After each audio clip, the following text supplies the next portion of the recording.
live stream. So, today we're going to be continuing with Danganronpa Trigger Happy Havoc. So, last stream we went through the daytime story and also the investigation for the third chapter, and we were able to discover a lot of different clues as to what happened.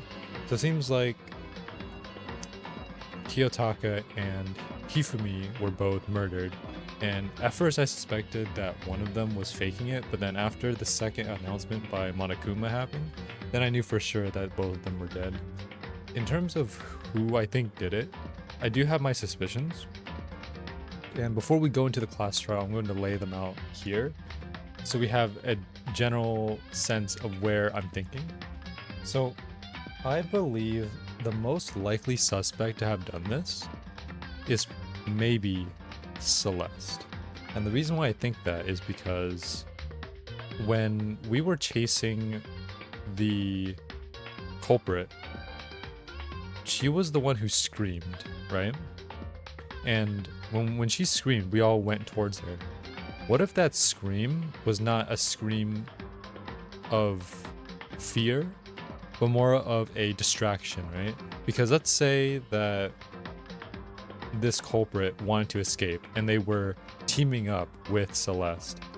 Celeste could easily just scream, we go towards her, and then the culprit now is no longer being chased because they're distracted. They can now go down the stairs and then murder Hifumi, because remember, Kiyotaka was, I believe, murdered on the 3rd floor, and Hifumi, I believe, was murdered on the 1st floor. So how did 2 murders happen in such short notice? And how did the culprit escape to the 1st floor when all of us were essentially guarding the 3rd floor, or we went up there and we were split up across the 3rd floors? How did he escape?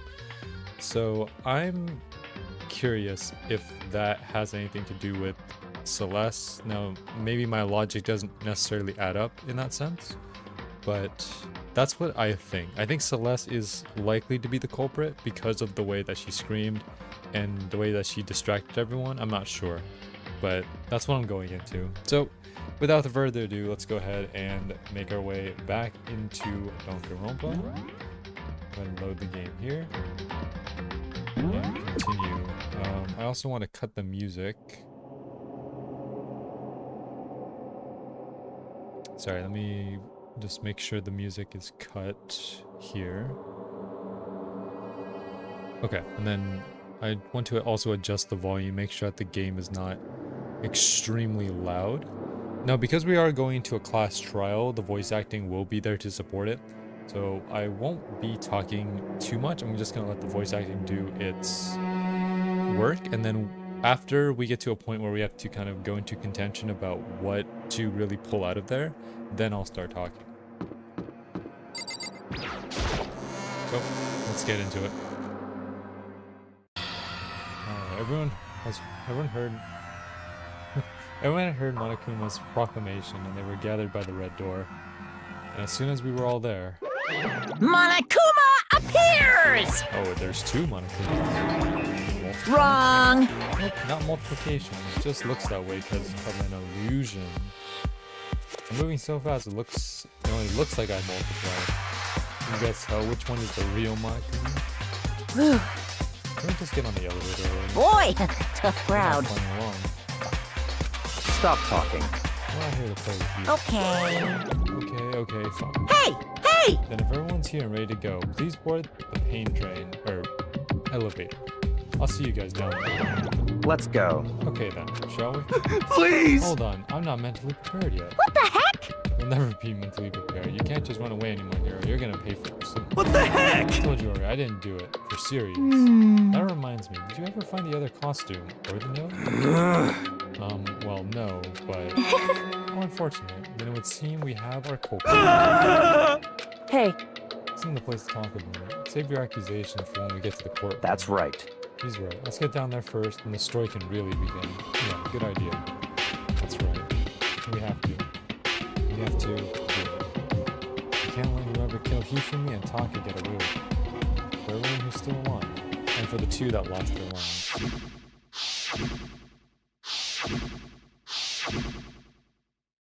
The one who killed Hifumi and Taka, the one who killed two of our friends, the killer is someone right here. I took one last deep breath and exhaled slowly. I began to walk towards the elevator. Once everyone was aboard, the doors closed on their own and the steel box began to move. The clunking of the elevator kept us company as we fell further and further down. There was no going back. Until we settled all this, we couldn't go anywhere. I'm not sure how long it was before the elevator finally came to a stop. The elevator doors slid open, opening up into a cruel place. That's not how you gather together like this. I realize just how few of you there are left. Your school life is slowly reaching its climax. Just the worst. Only because of you. Why? Why are you making us do such cruel things to each other? Wah? Why? You really hate me so much. And I'm so cute. Come on. Stop goofing around and begin. Don't rush me. Of course, I'm gonna start it. I would never be like, stay tuned for the action-packed class trial after this commercial break. I never hold out on you like that. Okay, let's begin. Get to your assigned seats. So, the curtain opened once again. A deadly judgment, a deadly deception, a deadly betrayal, a deadly riddle, a deadly defense, a deadly fate, a deadly class trial. Alright, I'm gonna go ahead and save. There we go. Okay, so I do want to kind of go over the truth bullets because last time I didn't do that and it kind of costed me. So let's go over the clues and kind of just get an idea of what happened here in the truth bullets. We have Monokuma file number 3, which shows the cause of death and who died. So Hifumi and Kiyotaka, cause of death was a blow to the head. It was thought they were both killed with a similar weapon. Blue tarp, this is something that was found under Kiyotaka's body, but it was moved because of the bloodstain. And then there's the dolly that was moved and had bloodstains on the wheel. Hifumi's glasses were cleaned off after he was moved. There's also a hammer here, which is supposed to be what we believe is the murder weapon. And the repository door. The door connecting the art room to the repository was designed to open only from the repository side.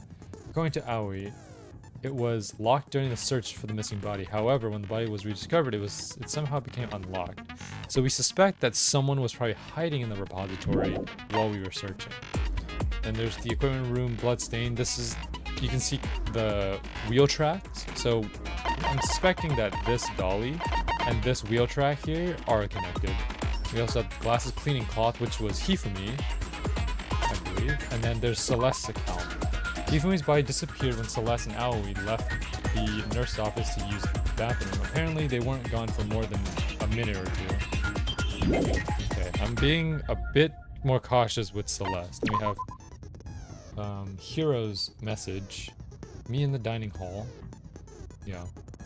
And then the handwriting is also neat and clear. So whoever wrote that must be quite diligent.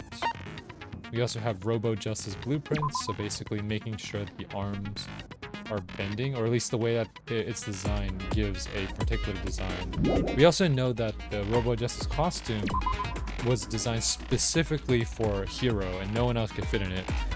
And we also know that the blueprints were found in his room, which does give him a bit of suspicion, but I don't think Hero is the one who did it. Apparently Asahiro received a mysterious note last night. Reads, I found a hole maybe we can use to escape. Monokuma can't find out, so don't tell anyone else for now. It's me at the rec room at 1 a.m. There's also the broken wristwatch. So this is Taka's wristwatch. Yeah. It's confirmed that it was late. It must have broken when he was attacked, and it says 6 o'clock. And then the scrap of paper, which I believe this scrap of paper and this note are both connected because you can see this part ripped and you can see this part over here. It's not completely, maybe it is one-to-one. You can kind of see the indents, right? There's like a sharp point right there, and in the note you can see that sharp point again. So this probably has the two connected.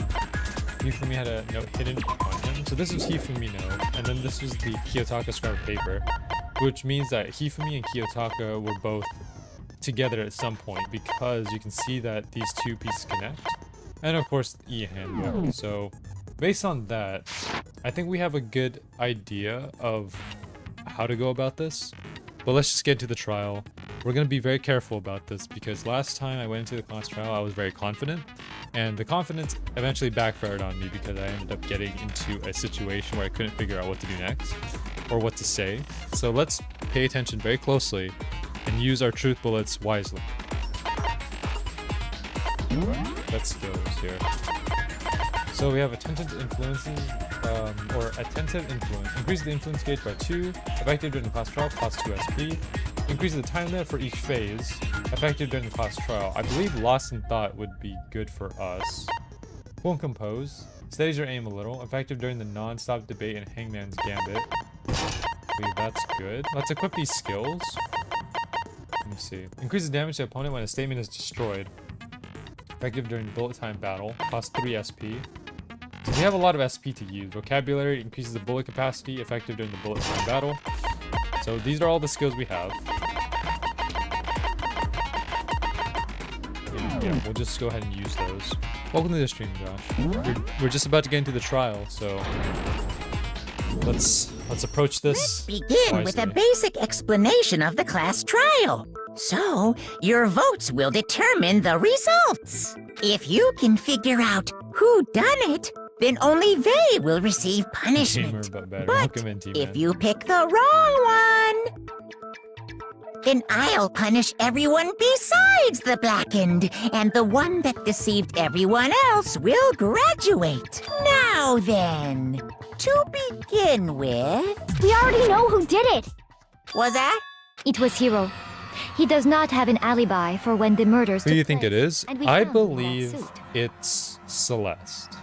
And my reasoning for that is because when we were chasing the culprit on the 3rd floor, right?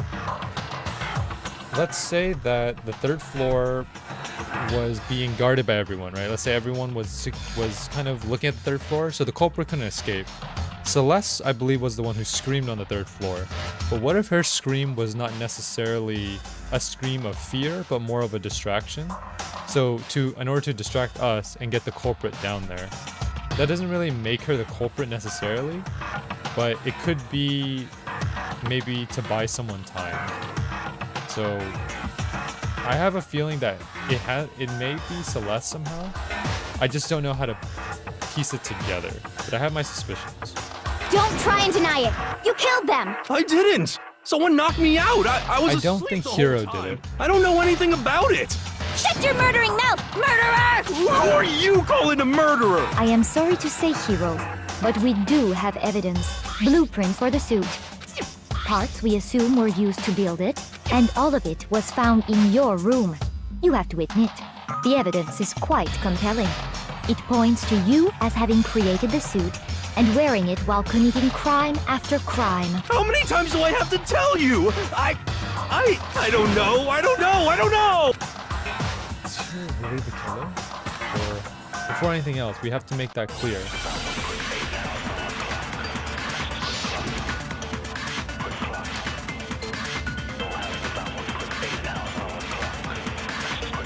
Let's go through everything very carefully. Everything we found in your room.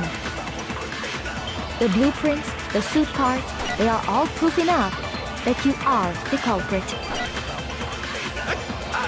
I don't know anything about that stuff! It's not true! It's a conspiracy! Hiro, why? Why did you kill them? No! Just hold on a second! Okay, let's go through that one more time. I mean, looking at the blueprints, that handwriting is awful messy. If I remember right, Hiro's handwriting is... Everything we found in your room. The blueprints, the suit parts, they are all proof enough that you are the culprit. I don't know anything about that stuff! It's not true! It's a conspiracy! Hiro, why? Why did you kill them? No! Just hold on a second! Okay. It's either the blueprint or your room.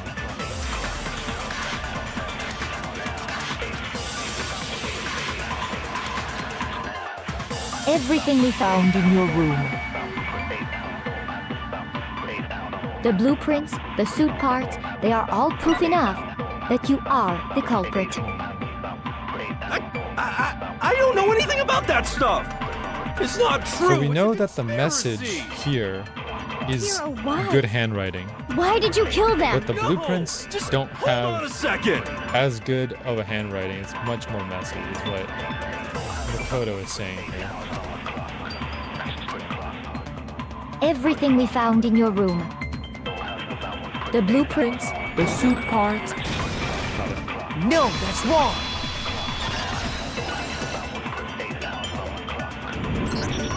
Are we sure Hero really made those blueprints? What do you mean? Well, take a look at this. It's the note that Hero wrote, asking everyone to meet up after Alter Ego disappeared. The handwriting's obviously different, wouldn't you say? When you compare it to the blueprints. There's no way you could think the same person made both of them. Unless that person made it a point to disguise their handwriting. No, the differences are bigger than that, I think. Come on. I'm not smart enough to think of trying to change my handwriting anyway. So Makoto, are you saying you don't think Hiro's the culprit? And he's not the only one. I think Hiro's innocent as well. What? Then who was in that Robo-Justice suit? Is it like Hiro said? Was there really someone running around in a second suit? It could be. The suspicious individual hidden within the suit. Go ahead, Makoto. Tell them who it was. And of course he passes it off. So? Who was in the Robo-Justice suit? The suspicious individual in question, the one that must have been in the suit, the Illuminati, Hina, Hiro.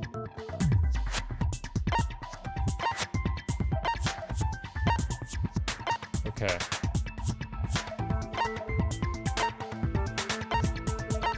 I got it! It has to be Hiro. Other It's than Hiro, it's the only one that could fit Can't him. think of anyone else it could have been. Obviously, he was the one in that particular suit, and we never found any kind of second suit. Then there can be no doubt. Hiro is the prime suspect. Obviously the Illuminati. That doesn't make any sense. You just said Hiro didn't do it. It makes perfect sense. Hiro was the suspicious individual in the suit, but he's not the culprit. So what you're saying is... That's right.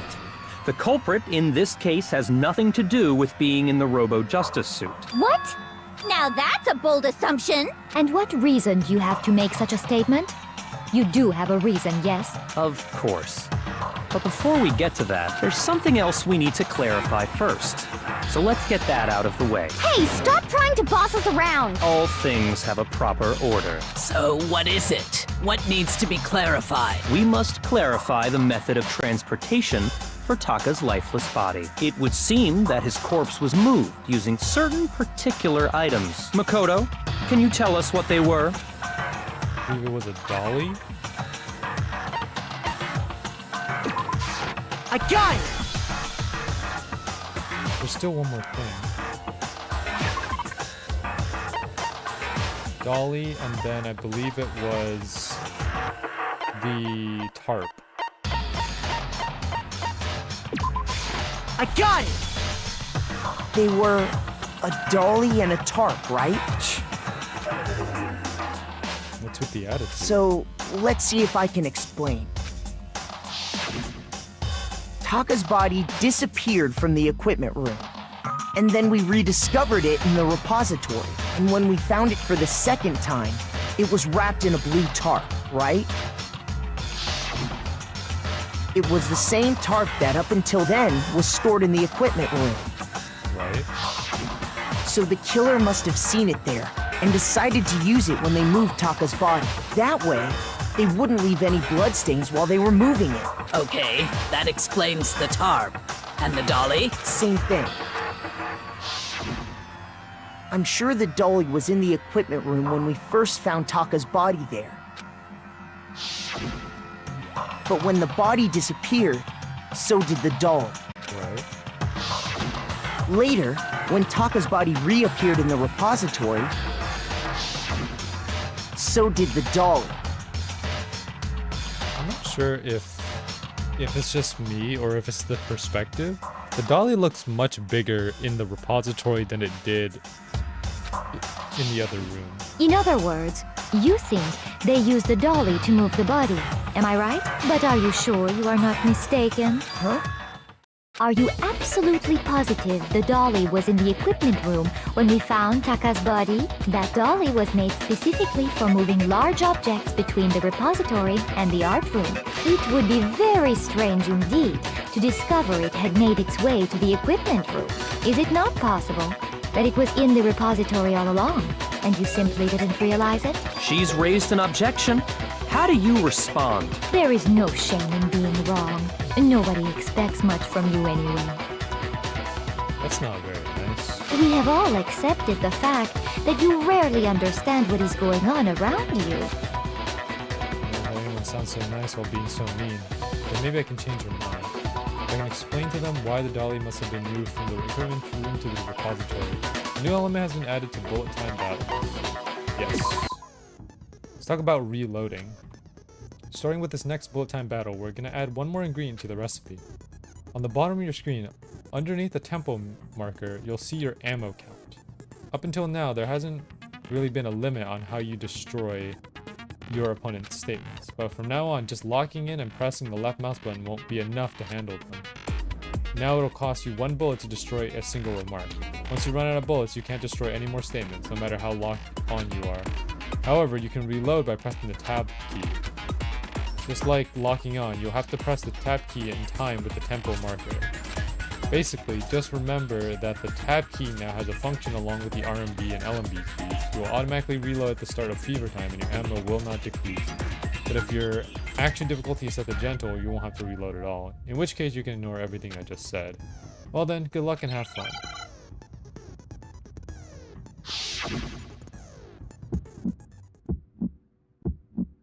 You have it wrong! I cannot agree! You are a fool. So pathetic. Lies will get you nowhere. Do your worst. Away with you! You miserable wretch! I cannot agree! You are a fool. Lies will get you nowhere. Do your worst, you miserable wretch! You have it wrong! I cannot agree. You are a fool. So pathetic. Lies will get you nowhere. Do your worst. Away with you. You miserable wretch. I cannot agree. You are a fool. Lies will get you nowhere. Do your worst, you miserable wretch. You miserable wretch. You have it wrong. I cannot agree. You are a fool. So pathetic. Lies will get you nowhere. Do your worst. Away with you. You miserable wretch. I cannot agree. This should prove it. I didn't do a good job on the tempo there. But we got our You're point asking for across. proof that the dolly moved. I have it right here. When I found the dolly in the repository, one of the wheels had a blood stain on it. There was a pool of blood in the equipment room with a tire mark in it that matched the dolly wheel's tread. The killer probably rolled the dolly through the blood on accident as they wheeled the body out of the room, and as the blood dried on the tire, they moved the body into the repository. So there's my proof that the dolly was used to move Taka's body. Jeez, does Celeste really hate me that much? Well, anyway, that was just something we had to get out of the way. Let's get back to the main subject. Yeah, the subject of how Robo Justice didn't do it. Because if it's not a killer robot, then what kind of robot is it? I'm not sure that really matters. I'd be happy to explain why the occupant of the suit couldn't possibly be the killer. If you look back on how the body was transported, it will become immediately obvious. If I look at how the body was moved, it would be clear why the person in the suit couldn't have done it. What does he mean by that? Okay. Robo Justice costume. As we know, Taka was killed in the equipment room. And from there, the body was moved to the repository, correct? Yeah, the culprit wrapped the body in the tarp, then loaded it onto the dolly and wheeled it off, right? Now, keep in mind that the dolly doesn't have a handle. Well, yeah, but even without a handle, all you'd have to do is bend over. Then you could push the dolly no problem. So the killer just crouched down and carted the body off to the repository. If you accept everything we just said, then you must realize that whoever was in the suit couldn't possibly be the culprit. Sorry, I don't think I realize anything. Okay, I think I understand what they're saying. You have to be able to bend over, but would anyone wearing that suit be able to actually stoop down like that? I don't believe so. As we know, Taka was killed and from there. Yeah, the culprit then loaded it on. Now, keep in mind that the... Well, yeah, but even without it, all you'd have to do is bend over. No, that's wrong.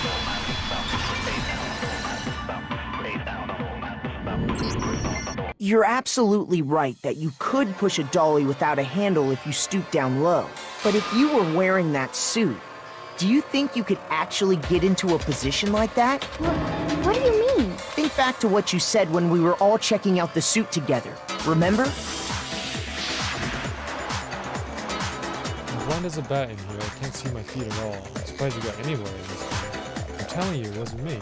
And not to mention, you totally can't bend at the waist. Seems like a pretty obvious oversight. When you're in that suit, not only can you not see your feet, but you can't even bend at the waist. Am I right about that? Now that you mention it, yeah. It seems like it'd be awfully hard to push that dolly if you couldn't bend over. Well, what's to stop you from simply pushing the dolly with your feet? When you can't even see your feet? You really think someone could kick the dolly all that way? Yeah, it'd be totally impossible. Not that I can say for sure myself. On top of that, if you were wearing such a rigid, cumbersome suit, it's very unlikely you would have the dexterity to go about wrapping the body in a tarp. That is true as well. Isn't that just a matter of taking off the suit when you're ready to move the body? There's absolutely no chance the costume was taken off just to move the body because you can't take it off by yourself. I got it! I don't think taking off the suit was an option. If you remember... I don't know what's up with this thing, but I can't actually get it off. A little help? Why would you make something that you can't take off by yourself? I didn't make the stupid friggin' thing. There was a class on the back that's keeping you from getting it off. It looks pretty sturdy. I don't think you can get it off on your own. You really don't have a choice. Let's help you. That's true. It seems impossible to put the suit on or take it off without help. Then, you really can't take it off by yourself? Hiro wasn't just making it up? Of course I wasn't making it up. If he could have gotten it off by himself, I don't think he would have let us see him wearing it. Showing up in the suit was basically an invitation for everyone to suspect. Yeah, that's right! So, it's really, really true that Robo-Justice couldn't have moved the dolly? To be clear, whoever did move the body, it couldn't have been Hiro in the robot suit, correct? No, wait. Just a second, if you please. Have you forgotten about the picture that I took?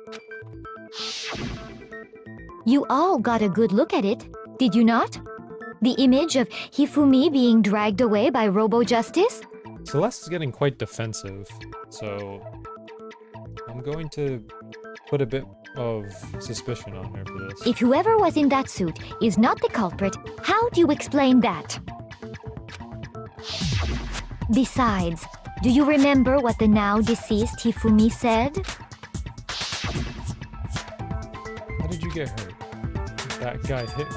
What guy? Robo-Justice, or that's what I decided to call him just now. So long as those facts exist, the proper conclusion is beyond question. The individual inside the suit and the culprit are one and the same. It was Hiro, without a doubt. Yeah, that's gotta be right. Hold on a second! It's still far too early to reach that conclusion. Besides, there's no hurry to decide who did it before we rush to a verdict. Shouldn't we explore every single possibility instead of seizing on one viewpoint? The truth is uncovered by analyzing things from every angle. Perhaps, but where do we go from here? Let's review this series of unfortunate events from the beginning. Maybe we'll uncover something new. What a pain in the ass! I don't disagree, but our lives are on the line. If this is what it takes, we have to do it. Plus, maybe we'll get to find out where the heck Kyoko was when everything went down. All right then. Let's take another look back at what happened. I suppose we could start with this morning. 4 of us gathered together in the dining hall. Makoto, Hina, Kyoko, and myself. We waited there for quite a while, but nobody else showed up. So we went to look for everyone. That was around 8 a.m. And as soon as we split up, Kyoko went missing. Soon after that, Hina found Celeste in the rec room and quickly came to get Makoto and me. It seems I was unconscious for about an hour after I was attacked by my mystery assailant. I know it was an hour because I remember being attacked a little after 7. Okay.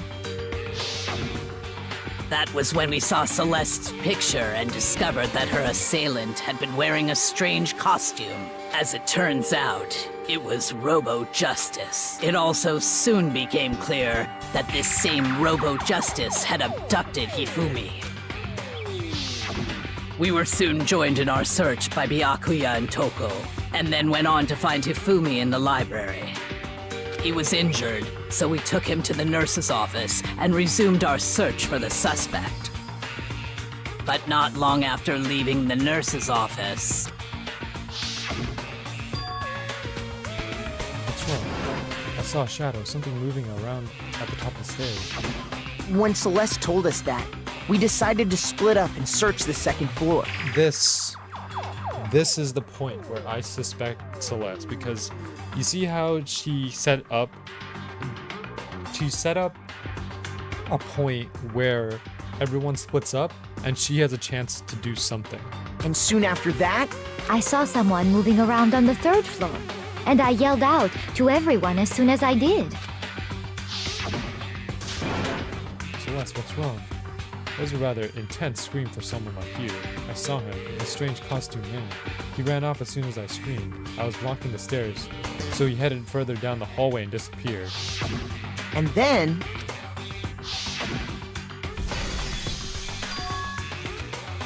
What was that?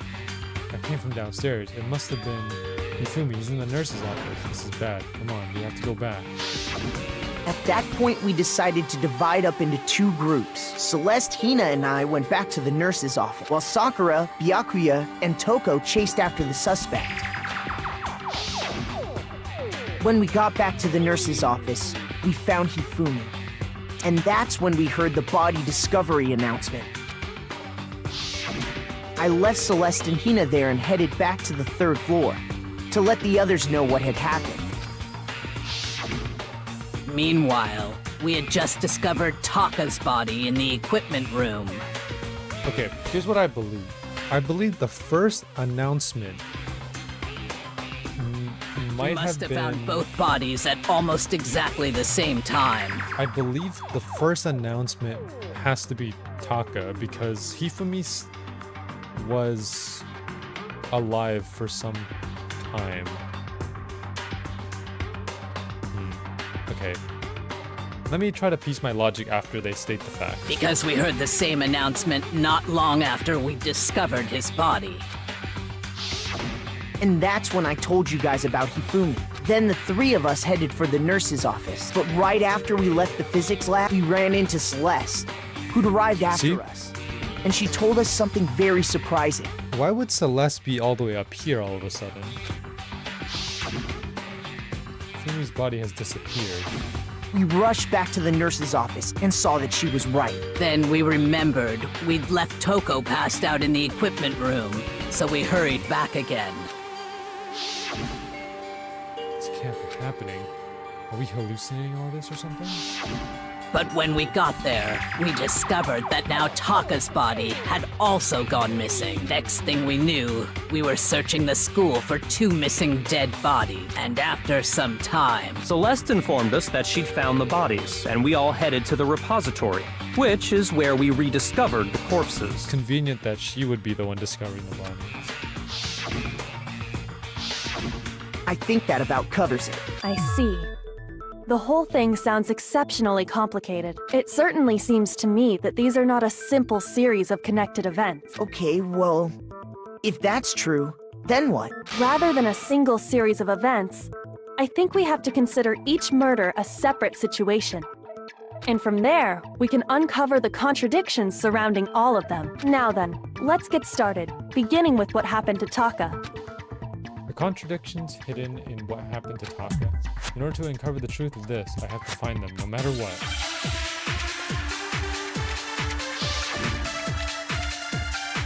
Monokuma file number 3. Okay. So, regarding Taka's death, I wonder if he died before Hifumi, or perhaps it was after? We already know what order they were killed in. Taka came last. What makes you say that? Because of the numbering of the Justice Hammers. It's true that Hifumi was killed with Justice Hammer 3, while Taka's death came from a swing of Justice Hammer 4. See? So it's obvious Taka came after. We can't say that for sure. The Justice Hammers were numbered, but were they really used in that order? So, regarding Taka's death, I wonder if he died before Hifumi, or perhaps it was after? We already know what order they were killed in. Taka came last. What makes you say that? Because of the numbering of the Justice Hammers.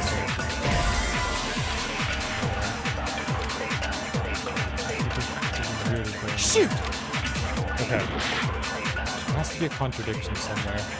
So, regarding Taka's death, I wonder if he died before Hifumi, or perhaps it was after? Let me see.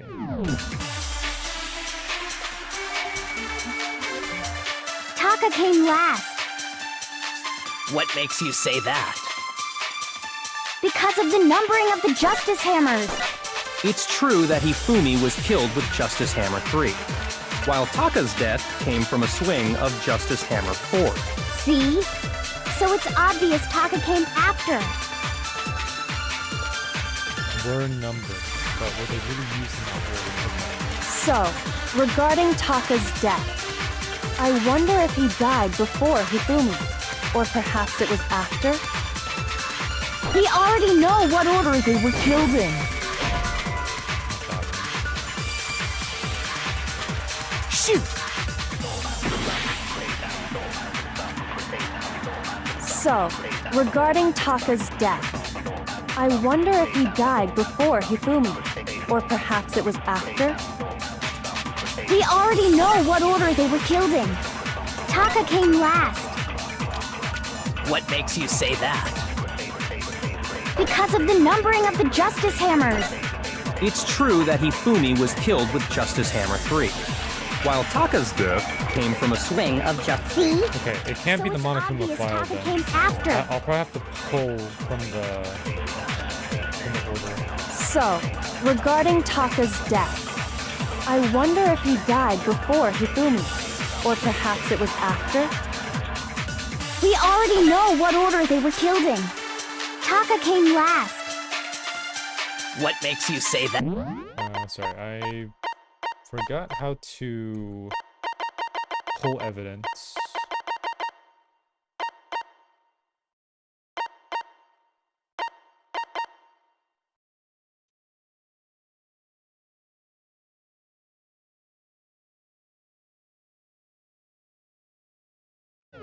Left mouse button. Because of the numbering of the Justice Hammers. It's true that Hifumi was killed with Justice Hammer 3, while Taka's death came from a swing of Justice Hammer 4. See? So it's obvious Taka came after.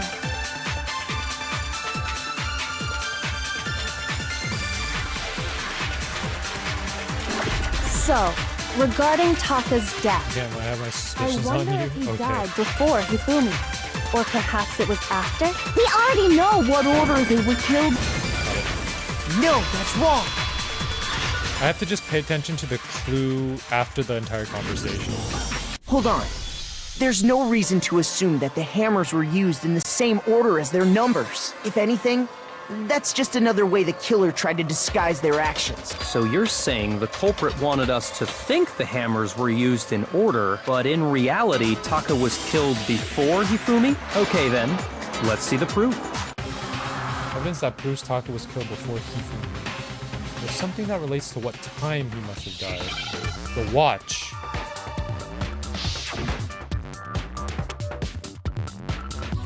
Oh. Wristwatch.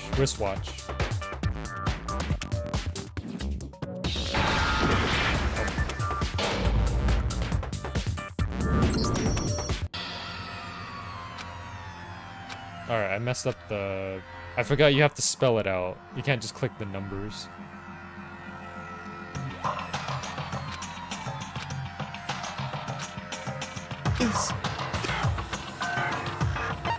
I refuse to give up yet.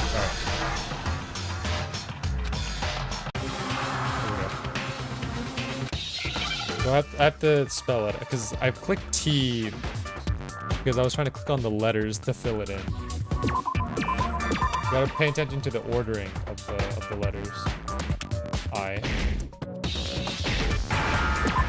S.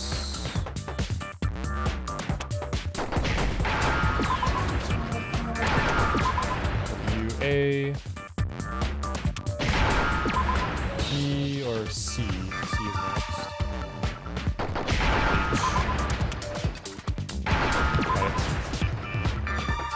Now I understand. I've got it. Taka's wristwatch. See? Look. It broke with the hands pointing just past 6 o'clock. It must have gotten broken when he was attacked by the killer. Because as of last night... Hey, you. How long you could keep us waiting? Taka's irritated voice pierced the air as he stared pointedly at his wristwatch. Almost 10 o'clock, you know that. Bedtime for all the little boys in the So if it wasn't broken after 6 last night, then he must have been attacked around 6 this morning. And that would be his official time of death. But if that's true, then he was killed well before Hifumi. And before Celeste was attacked this morning, which happened around 7. That's right. Taka was killed before any of the other incidents took place. That simple fact slipped past all of us. We made the wrong assumption about the order of events, all because of those justice hammers. That's exactly why the culprit wrote the numbers on each hammer and had them increase in size. That way, when we saw how they were used in each incident, we'd easily make that wrong assumption. Now, if Taka was killed around 6, then everyone's alibis for his murder go out the window, because when he was killed, we hadn't met up in the dining hall yet. That is very That true. may be true in the case of Taka's murder, but all of our alibis still hold true for Hifumi's death. That's right. With him, at least, we're all safe.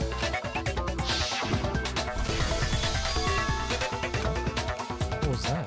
It came from downstairs. It must have been Hifumi. He's in the nurse's office. This is bad. We have to go back. When we heard Hifumi screaming, we were all together.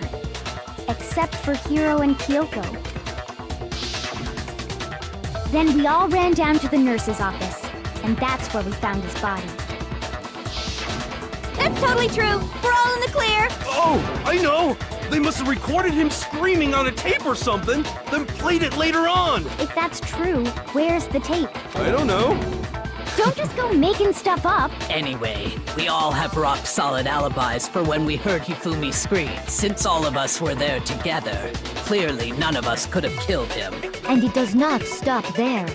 There was also the moment when we discovered his body had disappeared. When his body vanished from the nurse's office, Hina and I were in the bathroom together, while everyone else was in the equipment room, correct? And then there's the disappearance of Taka's body from the equipment room. At that time, we were all gathered together in the nurse's office because of Hifumi going missing. Well, don't forget, I was passed out in the equipment room the whole time. Wait, then what if Genocide Jill did it? She could have dragged Taka's body out of there right then! Even if she could pull that off, there's no way she could have done the same with Hifumi's body, because, as we just established, she was passed out in the equipment room when his body disappeared. Besides, I didn't do either of them anyway. In other words, it is impossible that any of us could have killed Hifumi or moved either of their bodies. On the other hand, Hiro and Kyoko had disappeared, so they most certainly could have done those things. So What now, Kyoko? For now, we can't get fixated on who did it, or we'll just keep going around in circles. So instead of who, I propose we start talking about how. In particular, I think we need to figure out how Hifumi's body got moved. That's true.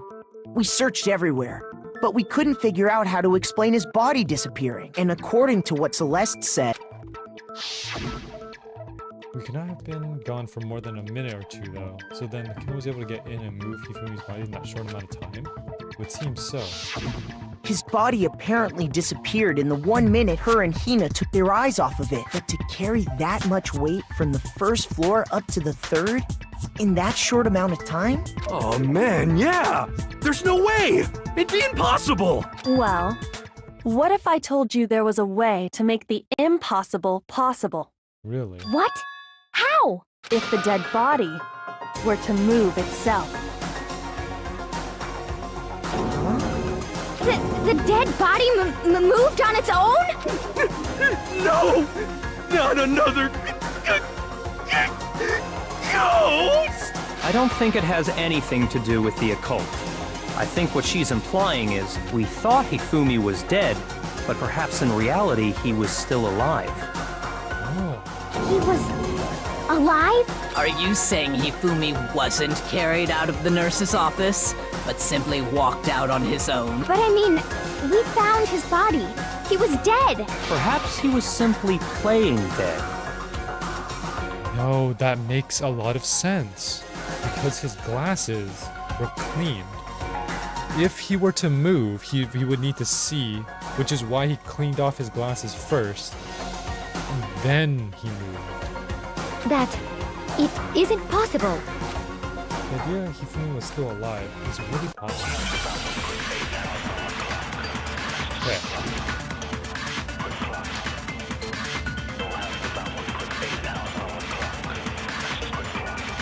Are you saying that when we first found Hifumi in the nurse's office, there's a chance he was actually still alive?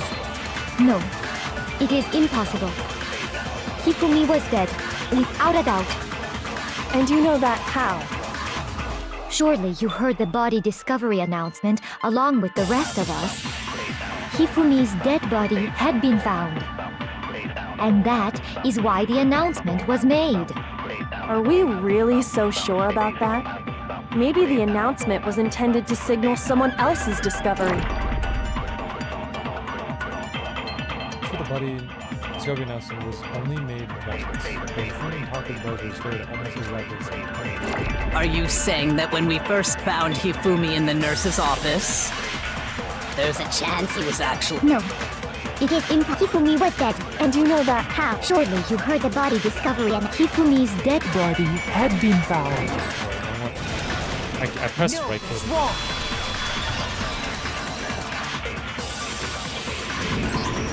Was the body discovery announcement that was made really intended for Hifumi? Of course it was. The announcement played right after we discovered his body. Maybe. But that was also the same time that Taka's body was found. That's right.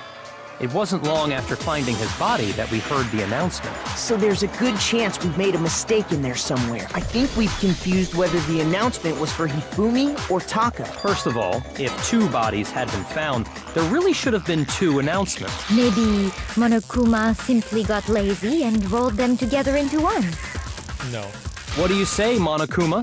Any comment? Well, it's a very sensitive issue, so I can't go into too much detail. But what I can say about the body discovery announcement is that it's only broadcast when 3 or more people find a dead body for the first time. That didn't answer our question, man. We're asking if you're a lazy bum. No, actually, that was plenty. Huh? He said it's only broadcast when a body is discovered for the first time. Which means, even if we find the same body again later, he won't make the announcement again. If that's true, then why was the announcement made again later on? Huh? Later on? Exactly. We heard the body discovery announcement twice.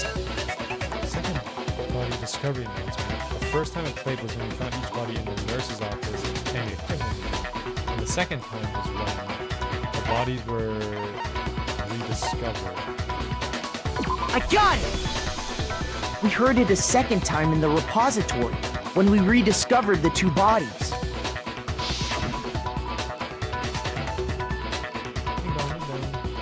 The body had been rediscovered after a certain amount of time, which you may use however you like. Past trial will begin. It didn't seem weird at the time, but it contradicts what Monokuma just told us, doesn't it? Exactly. If we were actually rediscovering both bodies, the announcement shouldn't have played. And in reality, when the two dead bodies were rediscovered, one of them was actually being discovered for the first time. So, when we found Hifumi the first time in the nurse's office, he wasn't actually dead yet, meaning he wasn't actually found dead until we came upon him in the repository. That makes sense. And that's just part of it. There's one other thing that leads me to believe he was still alive in the nurse's office. Oh, I know! Because he was super good at playing dead! Bada bing, bada boom! That is the worst logic I have ever heard.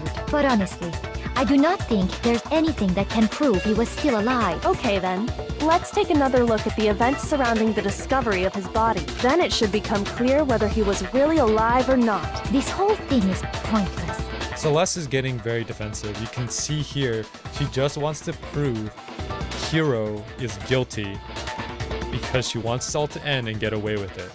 This is why I suspect Celeste. She's very, very defensive, and she's persistent to get this done. Has to be proof that shows Hifumi was still alive. I have to find it and show it to everyone. It's essentially the glasses thing that I was talking about before. Hifumi's glasses, exactly. Well, here's one thing we do know. The first time we found Hifumi's body was in the nurse's office. And then, while me and Celeste were in the bathroom, his body disappeared. And the next time we saw his body, it was in the repository. But when you compare his body before being moved and his body after being moved, other than the change in how it was positioned,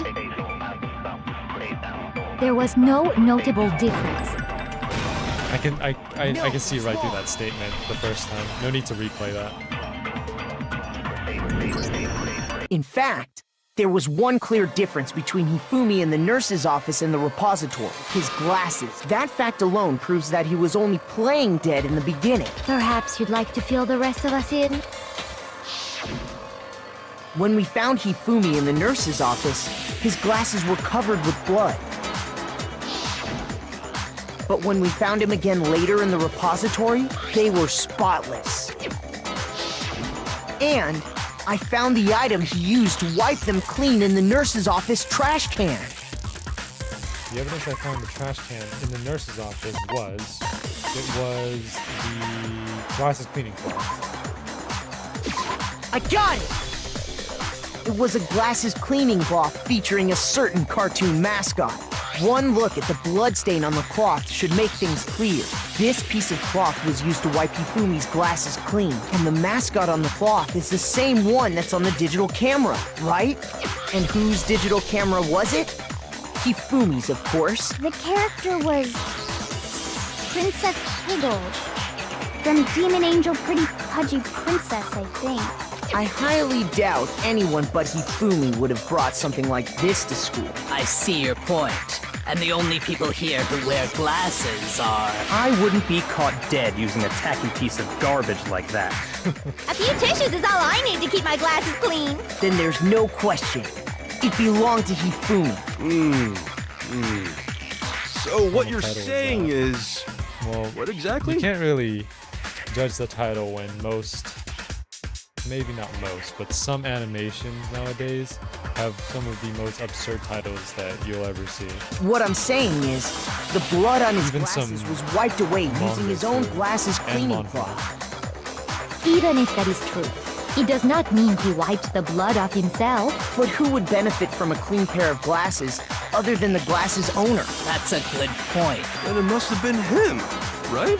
So let's assume that Hifumi was still alive in the nurse's office. He pretends to be dead.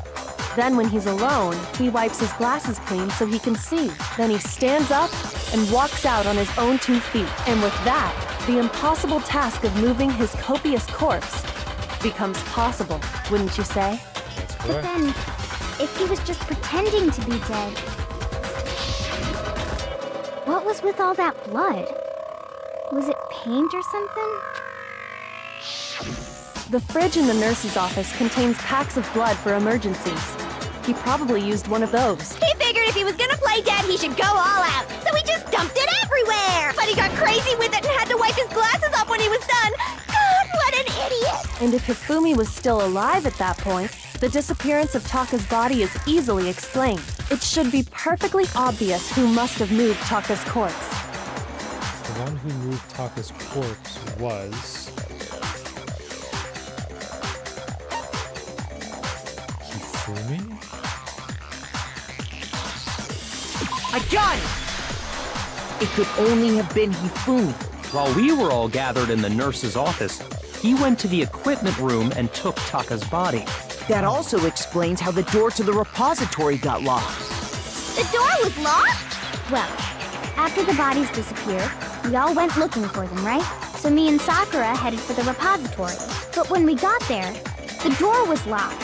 And the repository door can only be locked from the inside, which means when Hina and Sakura got to the repository, someone was already inside. And it could only have been Hifumi, who just finished stashing Taka's body there. He convinced us all he Okay. was dead.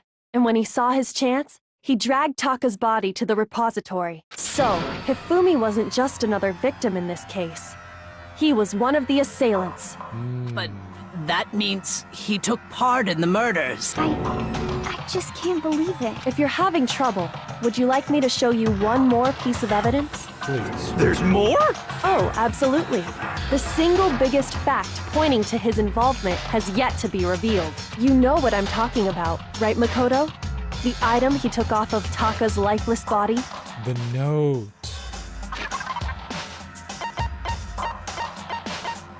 Yes, I know what this is. This is the note that Hifumi had, but he took it off of Kiyotaka because Kiyotaka had the missing piece of that paper.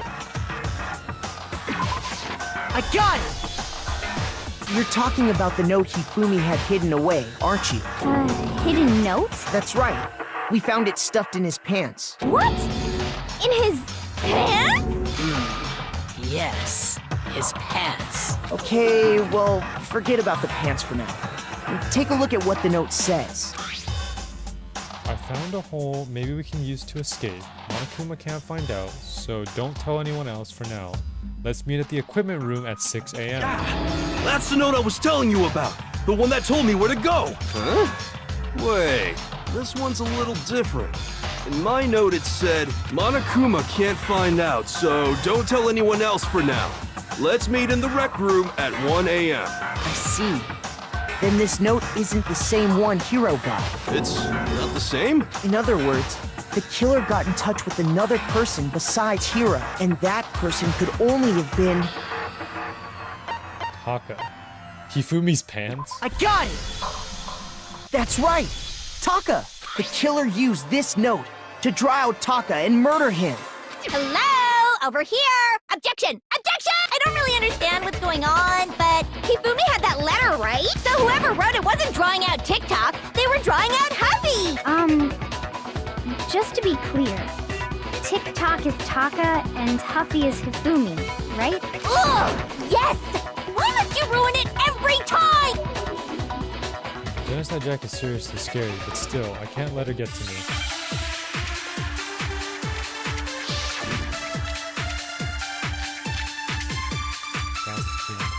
I don't think anything has to do with this. Maybe the wristwatch. Huffy had the note, right? Then the person it was intended for must have been Huffy! But remember what the note said. What time did it say to meet? 6 a.m., I believe. The time doesn't matter! The note has nothing to do with TikTok! The time in the note said 6 a.m. What happened at 6 a.m.? That's what I need to clear up. Puffy had the note, right? Then the person it was intended for must have been Huffy! But remember what the note said. What time did it say to 6 a.m. The time doesn't matter! The note has nothing to do with TikTok! Got it. No, that's wrong. Because of the wristwatch that said 6 a.m. So it has to deal No. with him. There absolutely is a connection. What the hell are you talking about? The note said to meet at 6 a.m., which is the same time Taka was murdered. We've already proven that using his wristwatch. Right. But there's more. Look where the note says to meet. The equipment room, right? Which is where Taka was killed. I see. So, Taka was murdered at both the time and place written in the note. I think that should be plenty to show that this note was definitely meant for Taka. Well, when you put it like that. No further objections! Then someone used that note to trick Taka. Just the same as me. The culprit really is a cold-blooded monster. Telling people they found a way out. But if they gave the note to Taka, what was Hifumi doing with it? Stuffed down his pants, no less! Most likely, Hifumi stole it off Taka's corpse after he died. Huh? He stole it? Where's your proof? Go ahead, show us. Proof that Hifumi stole the note from Taka. It has to be the ripped part that was in his hand. I got it! When I searched Taka's body, I saw that his lifeless hand was gripping a small scrap of paper. If I'm right about this, the sheet of paper this piece came from is... I knew it! It fits perfectly with the note we found hidden on Hifumi. Then Taka's scrap and Hifumi's note. Yup, they're from the same piece of paper. Hifumi had the note meant for Taka, while Taka's corpse still grasped a small piece of that note. There's only one way to explain it. Taka died clutching the note. Hifumi tried to free the note from his death grip, leaving behind only one small scrap. Did I get all that right? That means Hifumi knew the note was important. Exactly. Which proves that he was an accomplice in the murder. Whoa. Yeah. After seeing all this, Hifumi was super involved in this whole thing for sure. In fact, he was behind the whole thing. In fact, he's still alive! No. Sorry, no. When we found him in the repository, Hifumi was truly and completely dead. The second body discovery announcement proves that. So then, who killed Hifumi? Whoever did is the mastermind, the true killer. He was killed in the repository. So he must have been killed not long after transporting Taka's body. So, he must have been killed after Taka's body vanished, but before we found both bodies in the repository. During that time, we'd all split up and were searching for Taka's missing body. In other words, during that time, none of us have alibis. Wait, but me and Sakura were together. Stop trying to steal the spotlight, you stupid walrus! Who are you calling a walrus? Anyway, when they were killed bothers me too.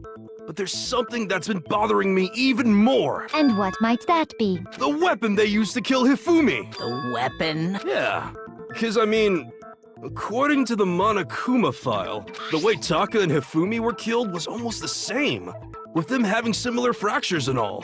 But Justice Hammer 3 and 4 were still laying around in the nurse's office and equipment room, right? So if Hifumi was killed in the repository, the culprit would have had to grab one of the hammers, kill Hifumi, then put the hammer back where they found it. But wouldn't that be seriously risky for him? I'm surprised. It seems there's some semblance of a brain knocking around that skull of yours after all. Hell yeah, it's packed in there good and tight. He's right, though.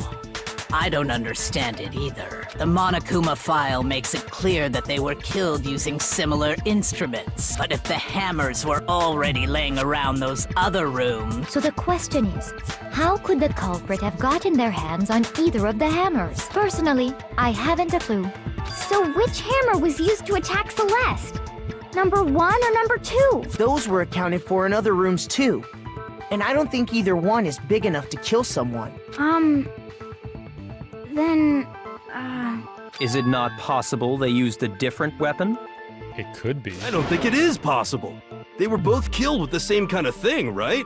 So then, what was used to kill Hifumi? The weapon that was actually used to kill Hifumi, the whole picture surrounding this case won't become clear until we figure that out. Somehow I have to find the clue. Okay. Spotless hammer. This is exactly what I was thinking of. Because the hammer was cleaned off. What was used to kill Hifumi? Was it Justice Hammer 3? Maybe Justice Hammer 4? Well, whatever it was, there's one thing we have to figure out. How was the culprit able to move around so freely with the weapon? How did nobody witness them carrying it? Sounds like a Justice Hammer 5 is about to make its appearance! Check out murdergear.com/hammertime for more info! Well, one thing seems pretty clear. The murder weapon had to be one of the Justice Hammers! And, that's about it. Okay, I have a few suspicions as to what it could be. But let me read the afterthought. The thing was killed in the repository, right? So if the weapon was used to kill both of them were actually similar. What was used to kill Hifumi? Was it Justice Hammer 3? Maybe Justice... Well, there's one. How was the culprit? How did nobody witness? Sounds like a Justice Hammer 5 is about to make its appearance! Check out murdergear.com/hammertime for more info! Well, one thing seems pretty clear. The murder weapon had to be one of the Justice Hammers! Got it. No, that's wrong. Because it was the hammer that was spotless. It was The clean, murder probably weapon because it had wasn't blood a on it. Justice hammer at all. No, it was something completely different. But, seriously? A different weapon? Specifically, a hammer from the repository. The killer could have easily used that to kill Hifumi. Now, all the hammers in the repository were covered in flecks of grit and debris, but for some reason, one of them had been scrubbed clean. Huh? And the reason it had been scrubbed clean was most Yes. likely because it was used to commit murder. Exactly. If the hammer got covered in Hifumi's blood, of course they'd have to clean it off. I'd also like to point out that the repository has all kinds of hammers. Big ones, small ones, and even some flat mallet-like ones. I think whoever made the Justice Hammers used those as a basis for their design. If that's true, that would explain the Monokuma file's note about the wounds being similar. So Hifumi moved Taka's body to the repository, where someone then used a hammer to kill him. And whoever did that is the true killer. The one Hifumi was working with. And the one who betrayed him. Hold on a moment. I still think it's strange to assume someone was working together with him. The way the graduation rule works, there is no benefit to helping someone else carry out a murder. So the idea that anyone would work together like that is simply ludicrous.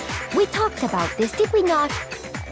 We did talk about how there wouldn't be any reason for anyone to work together. At least that's what we thought at first. But, okay, this is where I'm a little confused, but let's figure out a way to explain this.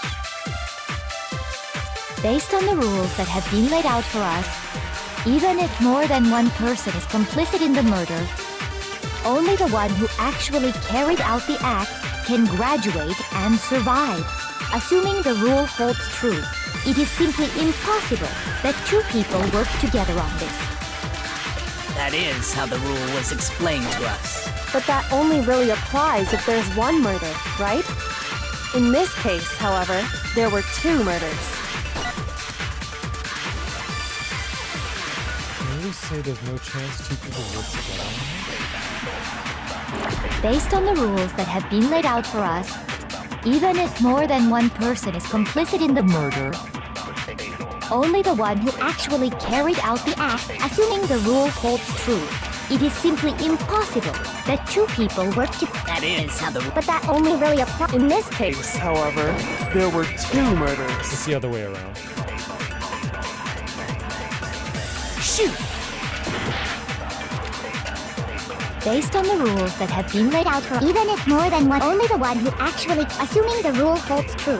That is... But that only really In this case, however, there were 2 murders. Based on the rules that have been laid out for us, even if more than one, only the one who actually can, assuming the rule holds true. There you go. Yeah. No, that's wrong. There is a rule saying that you can do 2 maximum, if I remember correctly. Since there were 2 murders, it's at least plausible that more than one person was involved. What do you mean? If there'd only been 1 murder, then yes, the idea of an accomplice isn't really worth considering. Naturally, if only 1 person can be saved per murder, an accomplice has no risk versus reward benefit. Risk versus reward. The payoff for working together.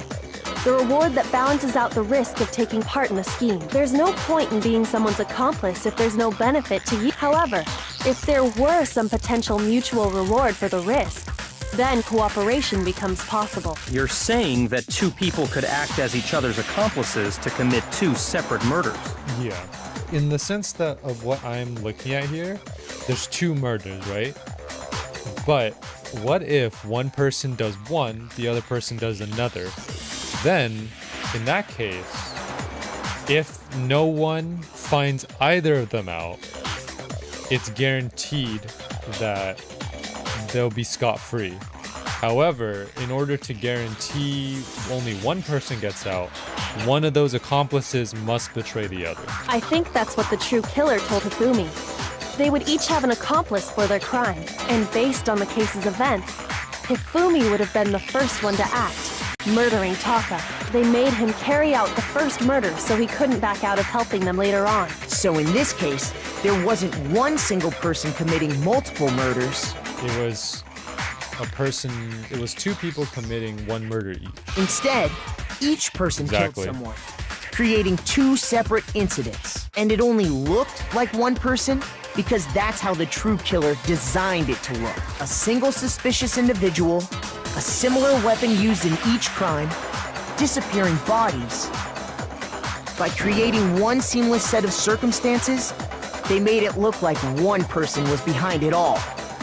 And I also have another reason why this could be Celeste. Because, okay, other than the fact that she's being very defensive, other than the fact that she's kind of trying to end this as quickly as possible, remember that Hifumi was actually someone who was kind of, I don't want to say exactly simping for Celeste, but it seemed like Celeste had Hifumi wrapped around her finger, right? So it wouldn't be far-fetched to say that perhaps Hifumi wanted to work with Celeste for perhaps other reasons. And in the end, Celeste acted like she wanted to work with Hifumi and in the end betrayed him. I think that's kind of where I want to go with this. The mastermind picked their target and managed to convince him to go along with their plan. Exactly. And then, to avoid the no accomplices rule, they simply killed their accomplice. And how would you convince someone to work with you unless that person already had some kind of incentive to work with you, which is what Hifumi was to Celeste. Which, if true, means that betraying Hifumi was part of the plan from the very beginning. That's just awful. How could anyone be so cruel? You think so?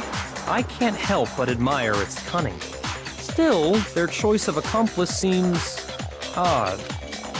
The effort made to convince us the 2 murders were the same. It was the main characteristic this time. Kyoko must have noticed that fact from the very beginning, which is why she said not to look at this as a series of connected events, but entirely separate incidents. Kyoko really is amazing, although, when you think about it, she's almost too amazing. Like, it's almost unnatural how good she is at I understand how an accomplice could be involved, but then who was the one pulling Hifumi's strings? It was Celeste. Problem numero uno right now. I think it's clear in my mind that this has to be Celeste, because let's say that, remember, Hifumi and Taka were rivals, right? Let's say Celeste convinced Hifumi in saying that, oh, you want to get rid of your rival? Then work with me. And then Hifumi was the one who murdered Taka. And then after that, I believe, after the transport of Taka's body, that's when Celeste betrayed Hifumi, and that's when the second murder came into perspective. True killer manipulated Hifumi to carry out a number of actions, and in the end, murdered him. The debates up till now, the way that the case has unfolded, when you consider all that, there's really only one person who seems to fit. Celeste.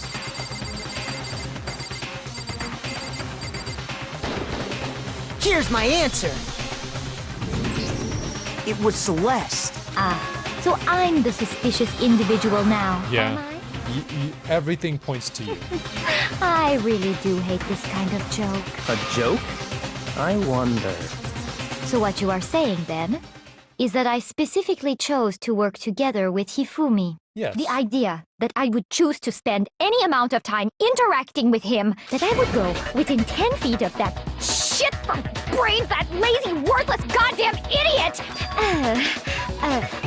Pardonnez-moi. Just to be clear, there is evidence to support it. Is that so? It is. Throughout the investigation, there was certain behavior that was common only to the two of you. Considering what we've learned so far, it only further proves that the two of you were working together. What is it that Hifumi and Celeste had in common? Let's see. The screaming. The screaming! That's true that both of them did a lot of screaming. I don't think that's it. Oh, okay. Well, I figured maybe the screaming could have been a signal, right? Oh, Celeste screams so that Hifumi knows what to do. Hifumi screams so that Celeste knows what to do. Right?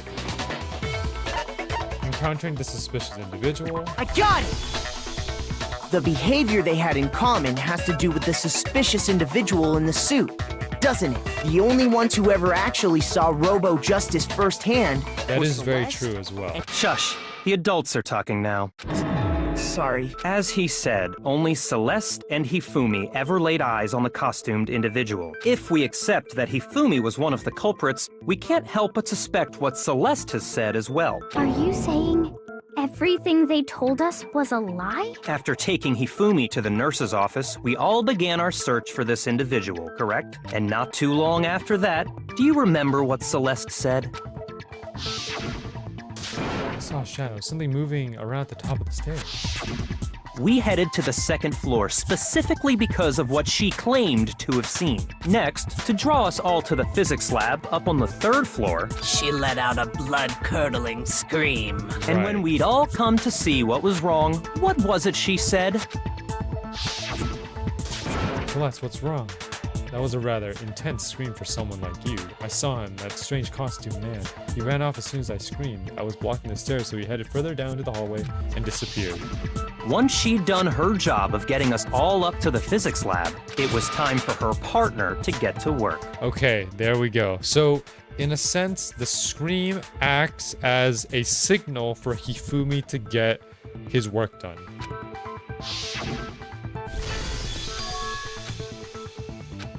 Who's that? It came from downstairs. It must have been Hifumi. He's in the nurse's office. This is bad. Come on, we have to go back. It was to get us to divide into two groups.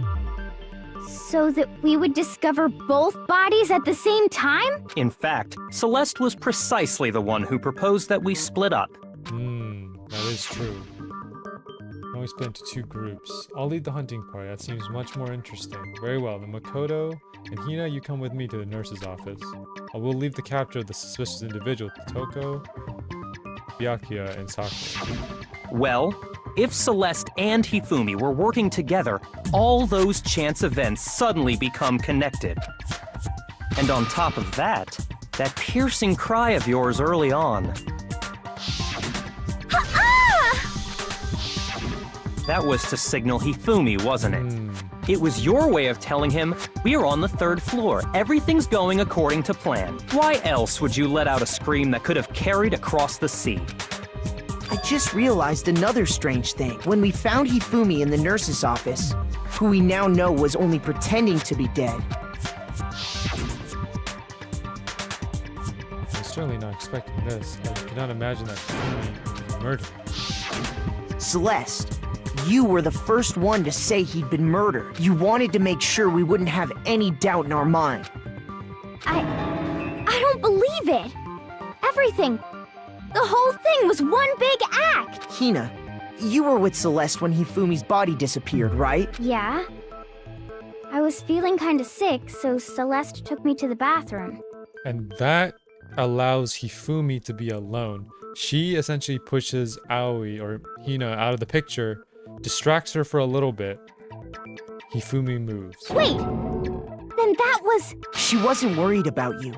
She just saw a chance to help Hifumi sneak out of the nurse's office. Exactly. Each piece isn't much by itself, but start putting them together and the picture gets very ugly indeed. Wouldn't you agree, Celeste? I have no idea what you mean. Don't bother trying to deny it. You made one fatal mistake. Oh, did I? I didn't even catch it myself when you first said it, but looking back, I can say that that one little slip-up was your undoing. What are you talking about? I'm talking about what you said after Hifumi's body disappeared and we returned to the nurse's office. You must really be enjoying this. Enjoying the sight of us standing around frightened and confused. We're all going to die here. We're going to die just like those guys died. I remember her saying that too, but I don't understand what's so strange about it. Then pay attention. Sakura, Toko, and I were first to discover Taka's body in the equipment room. Then Makoto showed up and told us Hifumi had been killed. So Sakura and I left with Makoto. Once we were in the hall, we ran into Celeste, and the 4 of us headed to the nurse's office. Now, the entire time we were together, none of us said anything about Taka being dead. Oh. Think about it. Celeste's comment doesn't make sense. It was completely out of place. Yeah, I see what you're talking about. Although I don't really get what it means. You hear that, Celeste? Everyone's having some trouble understanding. Could you repeat what you said? If you're really not the culprit, you shouldn't have any problem repeating it, right? He said that Celeste's comment doesn't make any sense, but what is he alluding to?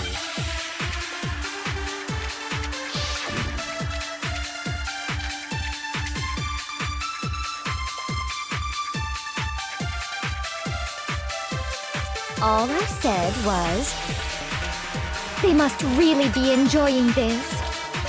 Enjoying the sight of us standing around, frightened and confused. They must be positively elated. We are all going to die here. We are going to die, just like those guys died. And that is all I said. And that's all it takes to finish this. It's obvious, isn't it, what was so strange about Celeste's comment?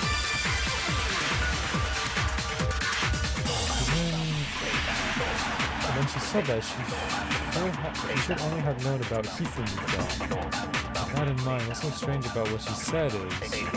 All I said was... They must really be enjoying the sight of us. They must be... We are going to die. And that is all... And that's all it takes. What was so strange about Celeste's comment? I think it's the other way around. Shoot! All I said was... They must really be enjoying the sight of us. They must be... We are going to die. And that is all I said. And that's all it... What was so strange about Celeste's comment?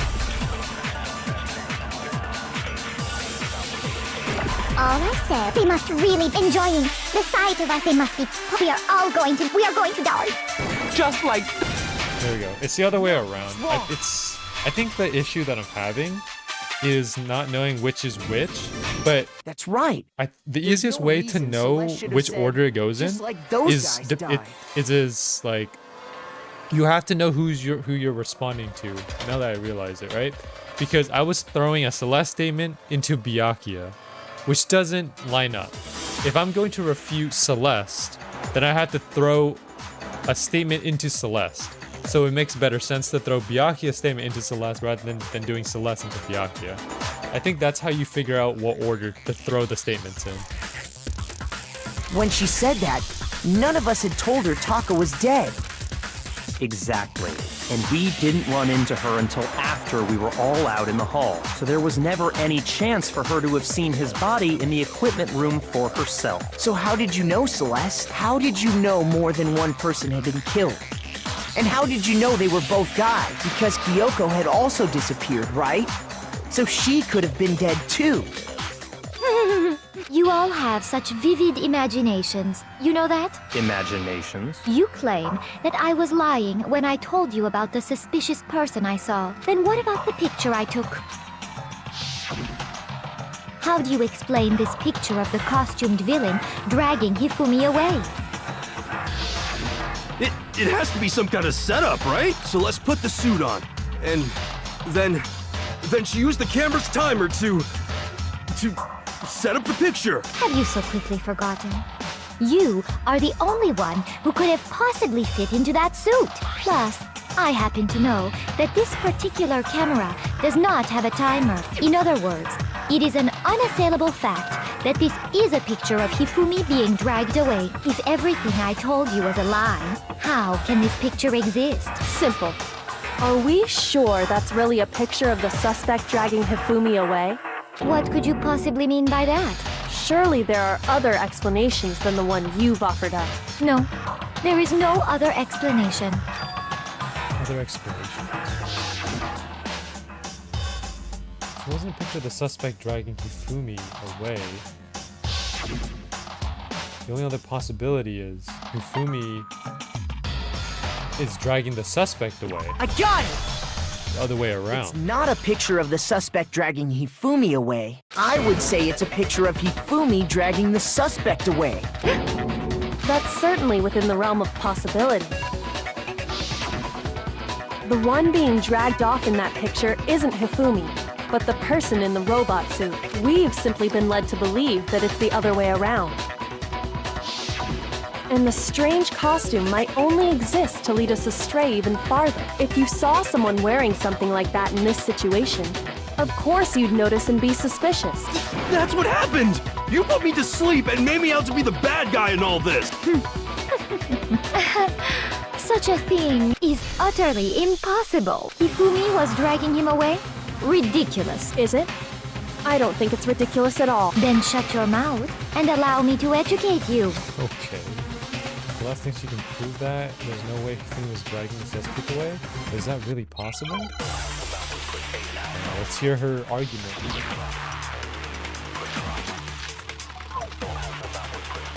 It must have been the blueprints. You dressed me up in that suit after I passed out!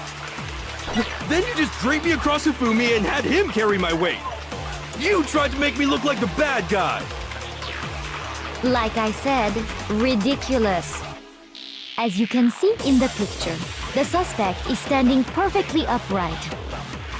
If the person inside the suit was unconscious, there's no way they could stand up straight like that. Then the fortune-telling idiot is the culprit after all! No way! It has to be the blueprints. If I remember right, Hina said she couldn't bend at the waist. You dressed me up in that suit after I passed out! Then you just draped me across Hifumi. You tried to make me look... Like I said, as you can see in the picture, if the person inside the stairs... No way they could stand up straight like that. Okay. Shoot! You dressed me up in that suit after I passed out! Then you just draped me across Hifumi and had him carry my weight! You tried to make me look like the bad guy! Like I said, We're looking to refute her statement, not Hiro's statement. The suspect is standing perfectly upright. If the person inside the suit was unconscious, there's no way they could stand up straight like that. Then the fortune-telling idiot is the culprit after all! No way!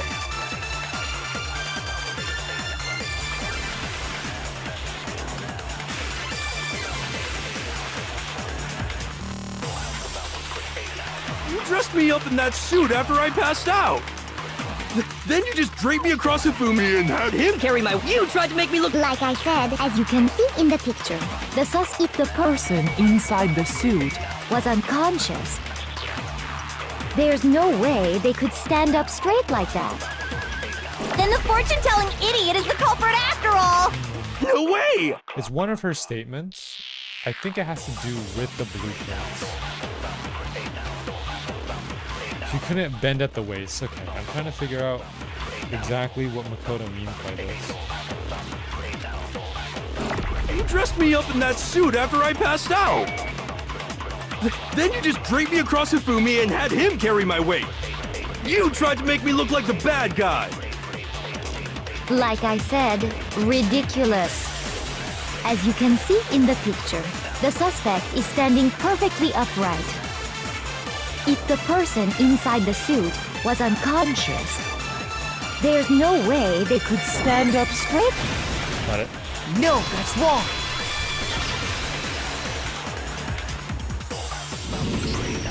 No. Even if the person inside the suit were unconscious, they could still stand up like that. Because you can't bend at the waist. Because that Robo-Justice suit had a certain characteristic. You totally can't bend at the waist. It seems like a pretty obvious oversight.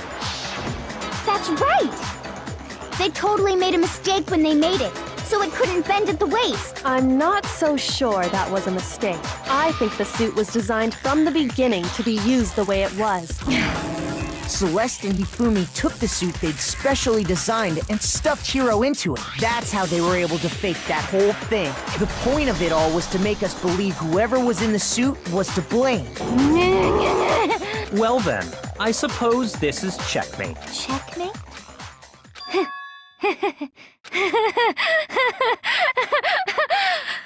Don't make me laugh, you idiot!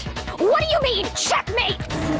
Celeste? Clearly, you want to cram me into your little guilty box. Well, She lost her accent. one little problem. Have you already forgotten what Hifumi told us as he lay dying? Who was it? Who attacked you? Who tried to kill you? Who killed me? Try to remember their name. Yasuhiro. When we asked him who had attacked him, his answer was quite clear, was it not? He said, and I quote, Yasuhiro. In other words, Yasuhiro Hagakure! Wait, but my name isn't really Yasuhiro. It's actually Taro. Your confusing statements don't make any sense. You're only making things more complicated. He did say Yasuhiro, but are we sure he was really pointing the finger at Hiro? What the hell are you talking about? I'll burn you alive! Kyoko, what do you mean by that? Think back to how Hifumi used to talk to us. How did he refer to each of us? Last names. I got it! You're That's right. right. Our last names. He called us all by our last names. Exactly. I know I heard him say Mr. Naegi more than once, for example. So if Hifumi did mean to say Hiro's name, he would have said his last name, Hagakure. Oh. Sure, it was just incidental. By chance, his first name. Indecent? Don't talk. Random chance. Now isn't that a convenient explanation? No. There's no reason to think he would have said the name any different than normal, but he must have run out of energy before he could say any more. So Hifumi was trying to tell us the last name of whoever killed him? But the name he said doesn't apply to anyone here. Unless Celeste is not her real name. Well, no. Hold on. There's one person it could apply to, and that's Celeste. She never actually told us what her real name is. Ooh. What did you just say? To think you'd take your false accusation so far, I don't know whether to laugh or spit! Yeah, okay, her accent is starting to slip. Come on! Enough with your idiotic blather! Yasuhiro is a loser's name! Do I look like a loser to you? Right now you do. Well, do I? What? I think I've earned the right to be a little on edge. Okay, then fill us in. What's your real name? Fine! Make sure your ear holes are wide open and listen up! My real name is Celestia Ludenberg. Could you please stop making me repeat myself over and over again? Celeste won't give up. So then, I have to do something to make her accept it.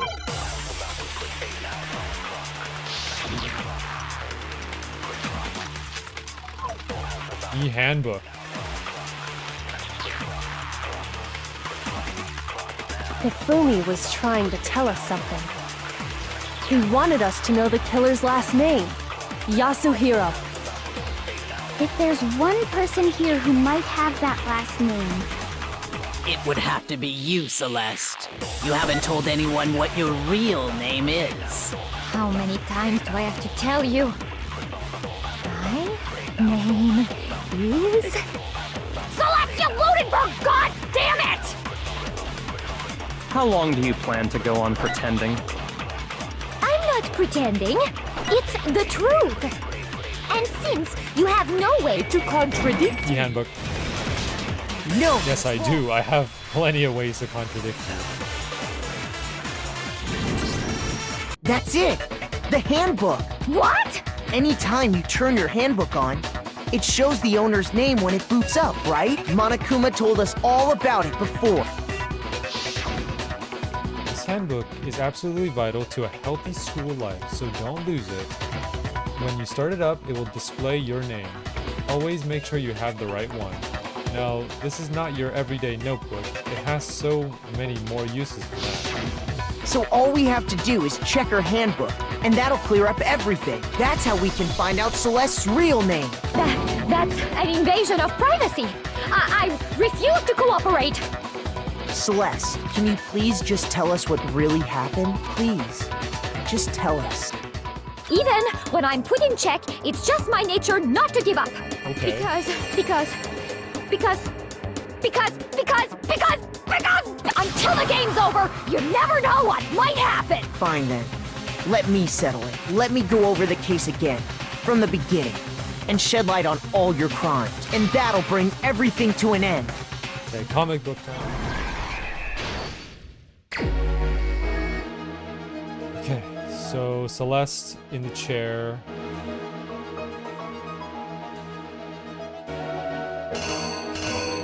There's a lot of useless things here.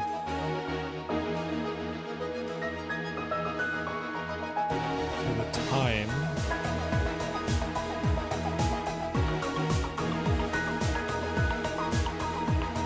Oh, Yasuhiro came in.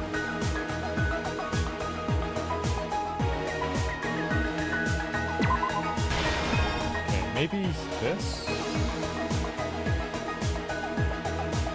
It's either this here or this here.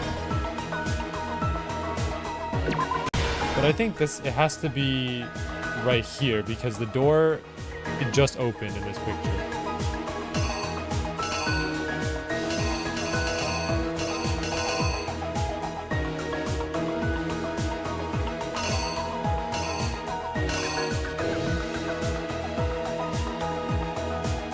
This one here.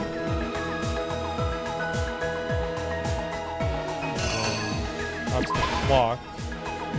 Oh, right. Remember, meet at 1 a.m. Right? This is 1 a.m. That's why Hiro showed up here at 1 a.m. Okay, got it. And then, yeah, and they basically knocked him out, put him in the suit, and then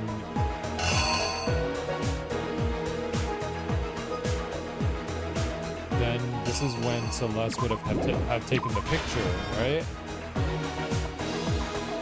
Kiyotaka was in the room here. Justice Hammer 4? No. This Justice Hammer 4 has blood on it. It's not ready yet.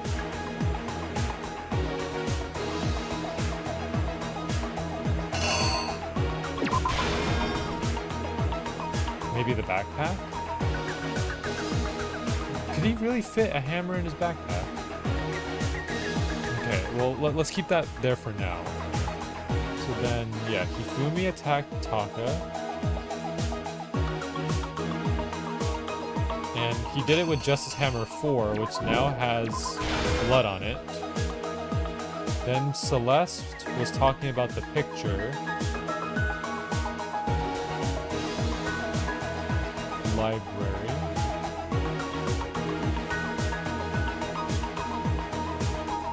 Okay, then of course he did this whole routine here.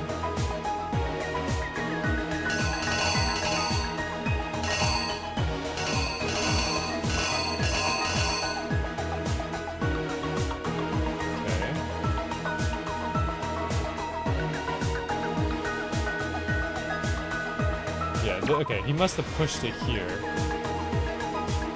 And then, of course, you know, he wants praise from Celeste, but of course, that's not what he's gonna get, because now he's dead. Okay, there's a few things that I don't understand or can't piece together here.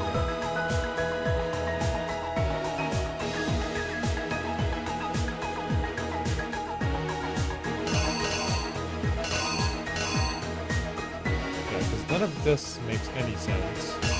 This is stuff from the... Oh, wait, hold on. The chips on the table in the beginning?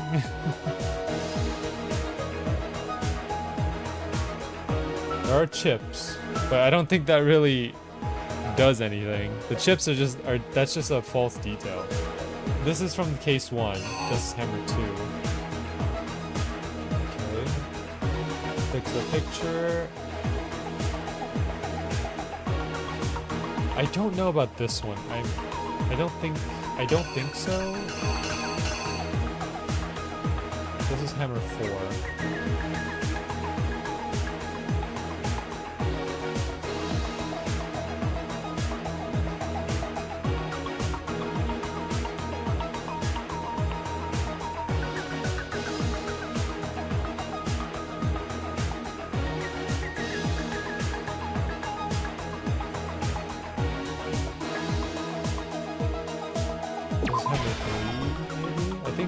The one in there? Yeah, maybe 3. I think it was 3.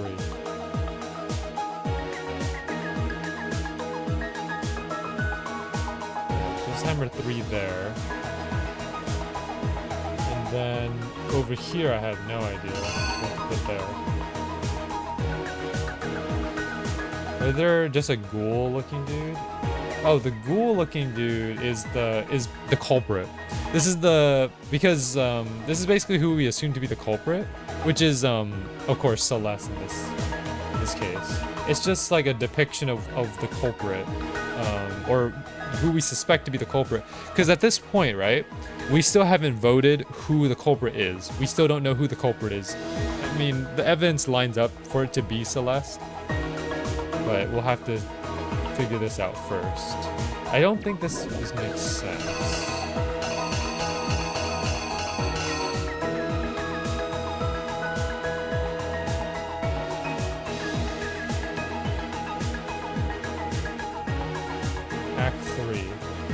Oh, he checked his watch. That's right. He would have checked his watch at that point. And then over here, I'm not sure. I think maybe his backpack?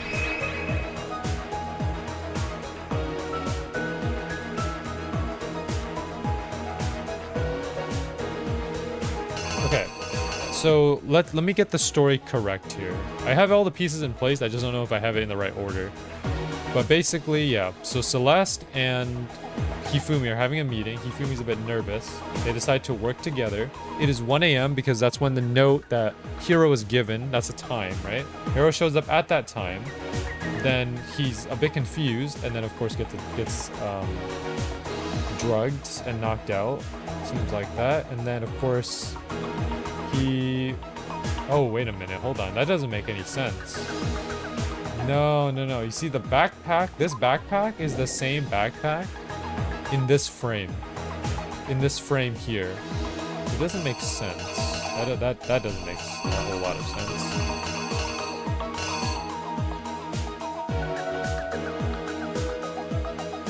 I don't know exactly what would go in that frame.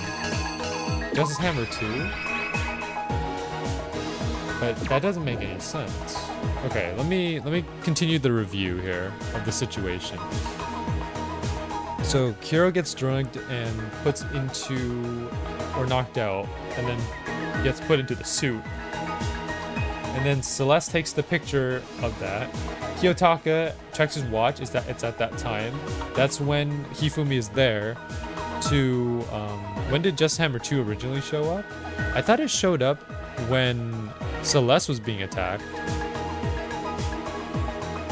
And I figured because 3 is what was used when Hifumi's when we discovered Hifumi, it was 3, and then when we discovered Taka, it was 4. Because you can see here, Hifumi's attacking Taka with 4. Let's see. So yeah, so anyways, Taka checked his watch, it's the right time. Hifumi comes out and attacked Taka. And then, of course, this is the picture of Just Hammer 4. Celeste talks to us about the picture. And then we go into the library. And something about Hifumi not feeling well. And something else. So then we go into here.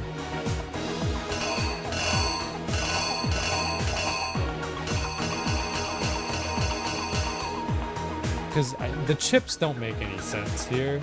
The chips don't make any sense. This does not have to do with the case. Just Hammer 2 is the only one that has to do with the case.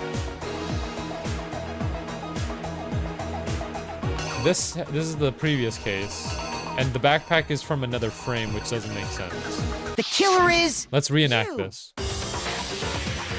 Before anything, the killer persuaded someone to help carry out the murder. And that person was...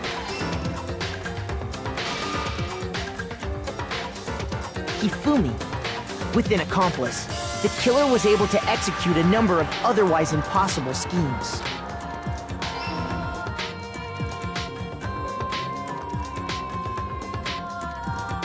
First, they convinced someone to meet them in the rec room last night at 1 in the morning. That someone they met with was Hiro. The murderous duo intended to pass Hiro off as the prime suspect. So when they met up with him, they drugged him, knocked him out, so they and stuffed him into the Robo-Justice suit.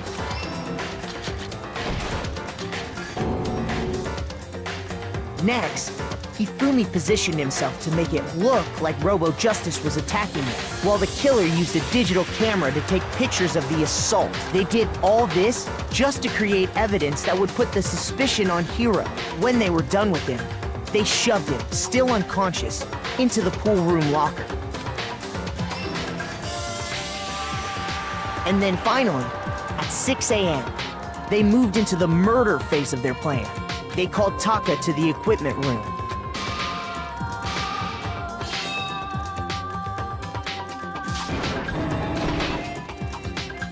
And that's where Hifumi killed him, making it the scene of the first murder. The murder weapon was Justice Hammer 4, which was left there in the equipment room. The reason Hammer number 4 was used was to create confusion about the order of the crimes. So, next they falsified 2 more assault incidents. For these attacks, the killers pretended to be the victims, to solidify Robo-Justice as the suspect. The first fake incident was the attack in the rec room. There, the killers wanted us to see Justice Hammer 1, and the Robo-Justice pictures they'd taken. They wanted to make sure we bought the surprise attack story. The second fake incident was the attack in the library. This time, they planted Justice Hammer 2 and an injured Hifumi to sell us that story. With these 2 incidents, the killers were able to create a certain preconception in our mind that the suspect was increasing the size of the hammers and attacking people in order as they did. We fell right into their trap and started looking for the suspect based on that. But... So I was right. I was right about the Just Hammer 2. Okay, perfect. While we did that, we left Hifumi alone in the nurse's office. This was exactly what Hifumi was hoping for. It took a blood packet from the refrigerator and Justice Hammer 3 and turned the room into a crime scene, in which he himself had apparently been brutally murdered. He let out a scream to draw us back, and when we returned, that's what we found. Meanwhile, the other group that had been out searching found Taka's body at the same time. So when we heard the body discovery announcement, we naturally assumed it was for Hifumi. We left the nurse's office, and Hifumi once again took advantage of the situation. He simply got up and made his escape. When we learned his body had disappeared, we all rushed back to the nurse's office, and once again, Hifumi had the chance he was waiting for. This time, he snuck into the equipment room.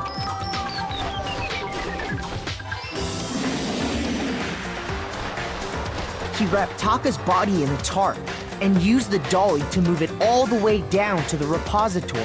That explains how each of the bodies disappeared. But even Hifumi didn't know what the true killer had in mind for their final act. There you go. A perfect, was to kill perfect Hifumi comic and get rid recreation. of the one person who could betray them. Absolute perfection.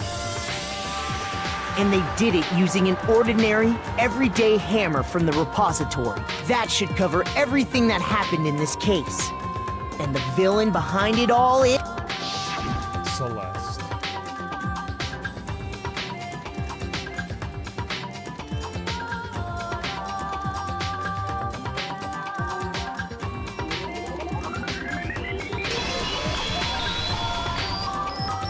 Celeste! Sorry, you lose.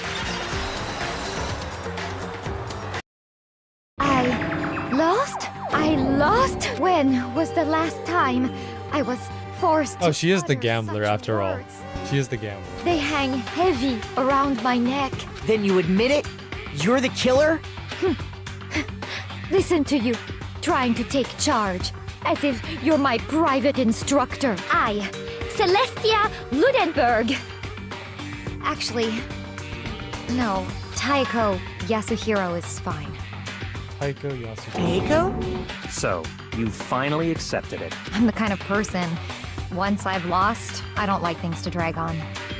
Interesting. And she dropped her accent too. Whoever voice acted Celeste, fantastic.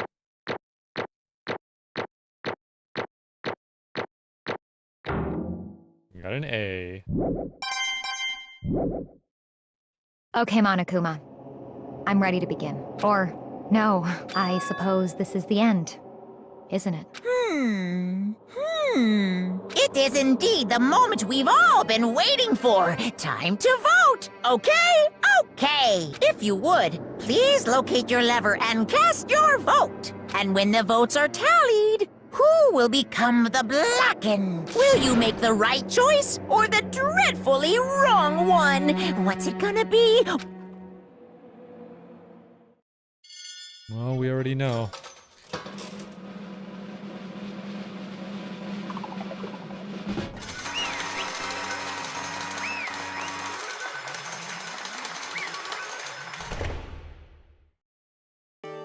What?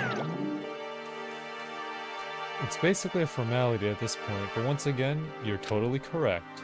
The blackened this time, the true killer who devised the whole stinking scheme was Celestia Lunenburg, or more precisely, Taiko Yasuhiro. Honestly, I lost. Well, that sucks. I guess trying to work with someone else was a mistake after all. Hifumi's ineptitude was beyond all my calculations. I knew it. You really did approach Hifumi with this plan. How did you get him to agree? I can't imagine he would have happily agreed to commit murder. I'm sure she relied on her speciality, lying. My speciality? Don't make me laugh. I didn't have to lie to get him to agree. So then, Then, did you use, you know. I knew you'd figure it out. You're absolutely right. To get Hifumi to act as my accomplice, indeed. I used her. For someone who's still left, I'll avoid mentioning it by name, but it was the one thing Hifumi and Taka were both super into. Is she talking about alter ego? Say what? What? What are you talking about? Just a second. Don't interrupt. We're in the middle of a very important conversation. I'm totally out of the loop as usual. How so? In other words, And you're the one who stole it? Indeed. That's right. I see. You used it to drag Hifumi into the plan you've come up with. Right again. Last night, after we had our meeting about how it disappeared, I paid Hifumi a little visit. What are you doing here? Actually, I was hoping I could talk to you, alone. It was about what was stolen. I know who did What? it. What? are you okay with It was this? Taka. He stole it. So then, And I have proof. Would you like to see it? As it turned out, I found a use for the digital camera. I'd taken you-know-what to Taka's room earlier and took pictures of there. I deleted the pictures as soon as I showed it to Hifumi. Damnation! So it was him. But how did he do it? He was supposed to yell if either of us got too close to her. You're correct, which is why Taka forced me to Say what? as for Please me, forgive me. He threatened Oh. me. He did? as for He came me, to my room last night unannounced, and then it was hard for me to even say. He abused me. What? And then he took pictures. He said if I did not do as he asked, he would show them to everyone. So I had no... Damnation! That's a crime, an absolute crime. I knew he'd gotten a little crazy. Say I what? never imagined he would go that far. It was amazing how completely he bought it. I can't express how enjoyable that was. I'm about to say something I've never said in my life. Completely unforgivable! Okay, alright. most unfortunate. Wait, please, if you go now, you'll be playing right into his hands. Actually, Taka is planning to use her to escape. He has made you his target. What? Escape? You don't mean it. Taka's going to try to kill you. indeed. And all he had... Wait, and also he can keep her to himself. Completely. Honestly, Can we allow him... Can we allow him to continue with... Can we allow him to continue with these barbaric acts? Absolutely not. How can I? I swear I have to will save her. save her! actually, Then would you like to join with me? It just so happens I've come up with a plan. I have devised a way to reclaim what he has stolen and escape this dreadful street. And with that, it is complete. Huh? What are you talking about? Oh, nothing. Hifumi agreed without a second thought. The effect that item had on him was remarkable. The power of love, even a love as twisted as that, can still drive people mad, it would seem. You disgusting. I see. I have another question for you. Was that strange costume Hifumi's creation? indeed. Yeah. It was a real pain in the butt, too. All I asked him to do was make something to hide the face and general body size. I had no idea he'd make something like that. But it's my fault for picking him in the first place. So, why'd you decide to make me the suspect? Because you're stupid. That's it. Let's see. And in that regard, I made the right choice. I'm so glad your stupidity surpassed my every expectation. Life must have been tough on your parents, though. I feel like I'm crying. Well, But when you were explaining your plan to Hifumi, how did you explain the part about him playing dead? What she's asking is, what was Hifumi supposed to do after that, assuming you had actually let him live? Are you okay with That's simple. After he did his part and pretended to be dead, once someone showed up, I told him to say he'd been seriously wounded. He was on the verge of death, but he just barely held on. Do you really believe that? Well, of course. That wasn't all there was to it. As I explained to Hifumi, the plan was, while you were all questioning him about what had happened to him, I was going to move someone else. At that point, Hifumi would have an alibi, so nobody could doubt him. I told him that, and he believed me. It all seems very straightforward, stereotypical. I just matched the lie to the level of the opponent. In fact, Hifumi ate it up. He believed the lie wholeheartedly, right up until the moment of his death. So in the end, So you had planned to kill him all along. Of course. There would have been no point to my plan if the one who pretended to be dead did not end up dead himself. What the heck? How could human life means so little to you. Well, That's a non-issue. I simply did everything in my power to win. Don't be mean! Now you sound like Byakuya. I wonder about that. He derives his pleasure from the thrill of the hunt. In that aspect, we are nothing alike. Why? Then, what made you take things this far? What the heck? Is it really just for money? Are Hmm. you talking about the $10 million Monokuma offered us? That is a lot of money, it's true. But that's not all there is to it. From the moment our new life began here, my only thought had been this. But all along you've been saying how we have to accept living here. You little Obviously that was a lie. Hey! I couldn't take it. I hated it from day one. More than anyone else. You little I wanted to get out. Every day was fresh torture. And you want to know why? Huh? This is fine. Because I had a dream. And accepting a life here would have meant nothing less than giving up on my dream for Honestly. There was no way that I could ever do that. In the underground world of gambling, I risked my life to make a metaphorical killing. As for me, And it was all for that dream. And what was that dream of yours? isn't it To wonderful? live in a European castle. A castle? And together, handsome men from all over the world to serve as my butlers slash bodyguards. I was going to make them dress like vampires and satisfy my every need. Once I obtained that, I would have created a perfectly aesthetic world of decadence. This is fine. Living the rest of my life, there was only one dream, my only goal. That's what life is all about. Combined with my own winnings, Monokuma's $10 million would have made that dream a reality. I got right to the edge. There is but nothing to be done. Unfortunately, my dream had been shattered to the wind. Still, I don't have any regrets. I pursued my dream to the very end. So why would I? Just the worst. You sound so passionate, but you were really able to kill your own friends for it? Oh, Are you asking me to feel guilty? It's a pointless endeavor. I think nothing of sacrificing others for my own ends. I feel do nothing. you understand? That's all there is to me. That's what makes me complete. Isn't it terrifying how different our values are? There's simply no room for What understanding. is this? That's where we should be saying. That's what we should be saying. And plus, how can you be so calm? Don't you realize you're about to die? Why aren't you scared? My ability to lie is unrivaled, and I take pride in it. It's not just other people. I can even fool my own emotions. The consciousness deceives the unconscious. Or the conscious deceives the unconscious. And that's why you're not scared. Yes, indeed. That's right. I don't fear you. Kill me however you want. But you know, if I could be reincarnated, if I had a choice, then Isn't it I wonderful? think I would like to come back as Marie Antoinette.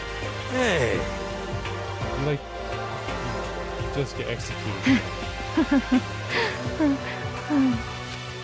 Celeste smiled then, and when she did, it looked to me like a poor effort to force it. She claimed she could fool her own emotions, but that statement itself must have been her final lie. And that weak, fake smile is what betrayed her. Chills! All done? Okay, let's get rolling. The black and disturbed piece and must pay the price. Now then, I prepared a very special punishment. For her, the ultimate gambler. Let's give it everything we've got. It's punishment time! I guess I'll let Kyoko hold on to this. What? This is... Will it really give you the hope you're looking for? I can't say I ever saw it that way. Which is why... Actually, it's not important. Well then, take care, everyone. 17. Perhaps we'll meet again. In another life. Alright. So... Let's see. Leon was destroyed by baseballs. Mondo was grinded, well not grinded, but it got turned into butter. What does he have in store for Celeste? It really is a castle. Well, I mean, she's getting her wish of being in a European castle.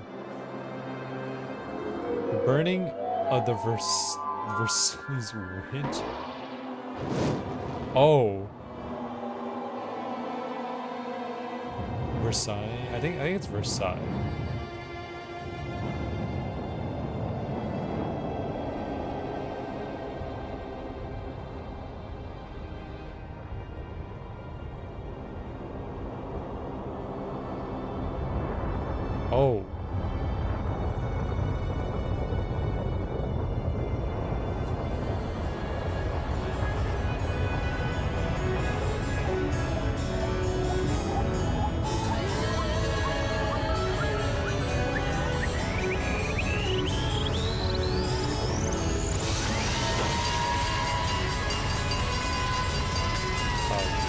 Oh, wait,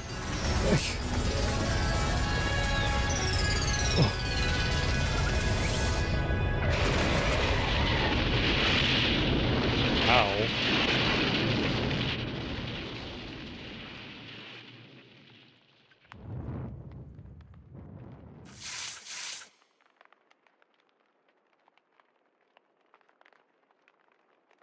So not only burned her, but also just crashed an entire fire truck into her too. It's over. The third execution is over. Celeste's death is over. Celeste killed my friends, so I can't pity her, but I also can't deny that at one point I considered her a friend too. And for him to just come along and... Isn't it just awful?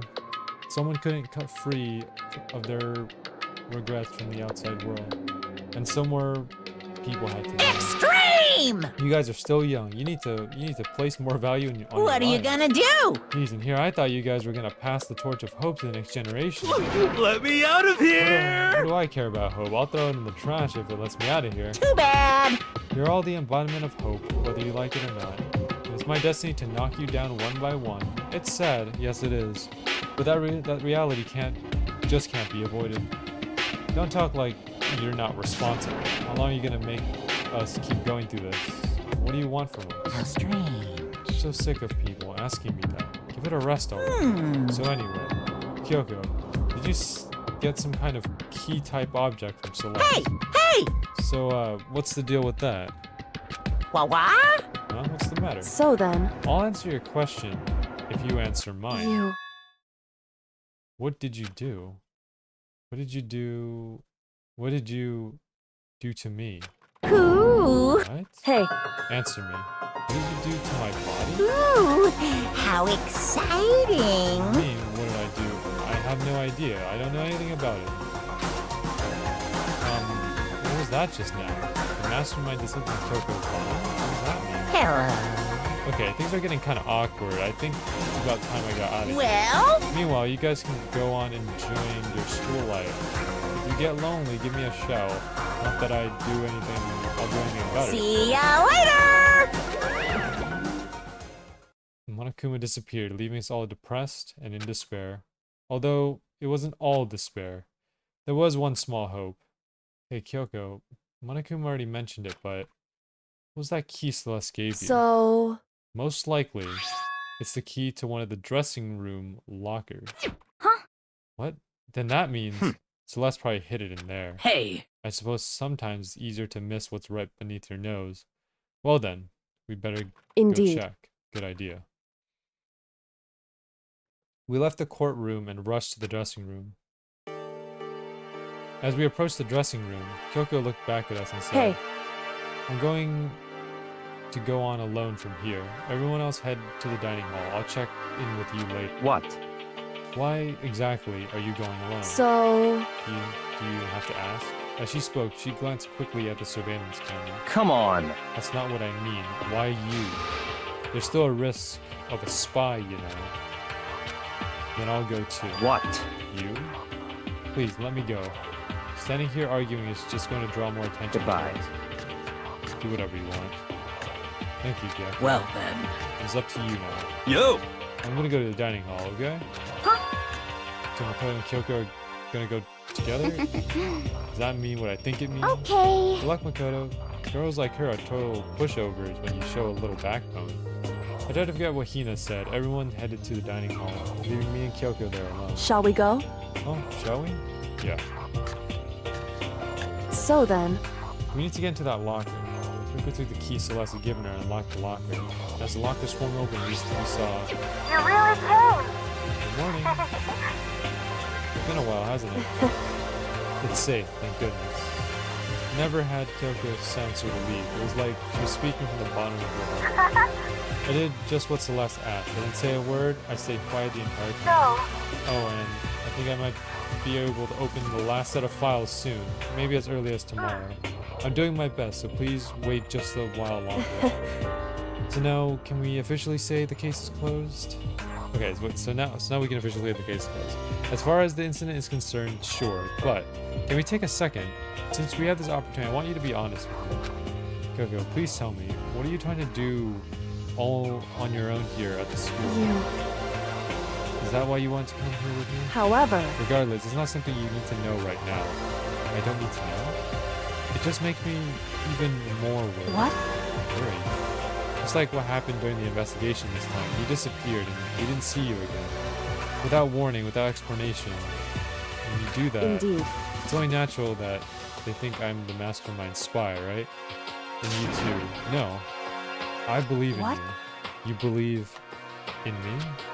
Isn't it obvious? People believe in their friends, right? That's why I want you to tell me. I want you to believe in me too. Because we're friends.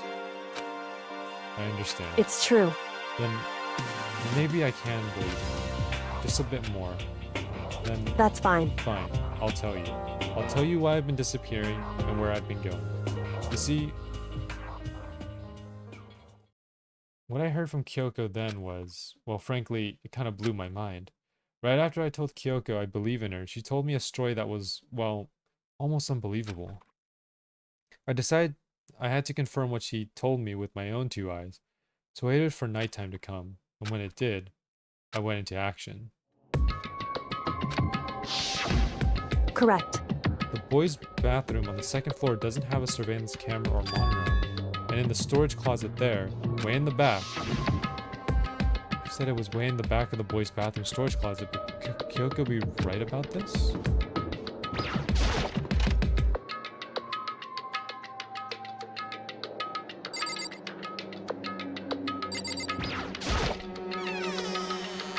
It's just a normal storage closet as far as I can tell. The secret Kyoko told me about, could it really be hidden here? She said it was way in the back of the storage closet. I mean, seriously? Without thinking, I placed my hand on the back of the storage closet and suddenly, as if I were being yanked in. At the same time as I heard that sound, I fell through the wall. I had no idea what was going on. I'd fallen through the back of the storage closet. Huh? It turned out the back wall was like a revolving door, and I'd made my way to the other side, just like Kyoko had said. Correct. In the boys' bathroom on the second floor, there's a storage closet, and way in the back of that closet, there's a secret room. This is the secret room. Well, what's in here? It's a bunch of files, and what looks like volume after volume of yearbooks. They're all covered in dust. Looking at everything, one file at the edge of the bookshelf caught my eye. Hope Speak Academy student registry? This is the only thing in here not covered in dust. Has someone been looking at it recently? I slipped the file into my hand, but before I had a chance to look at it, a slip of paper fell out of the file and I turned my attention to it. What's this? You must not leave. That's kind of weird. I could understand if it said, like, I can't leave, but you must not leave. What is this? My head feels funny. This strange sensation. It's like deja vu. Those words, you must not leave. I've seen them somewhere before, but I can't quite remember. What do I know? What don't I know?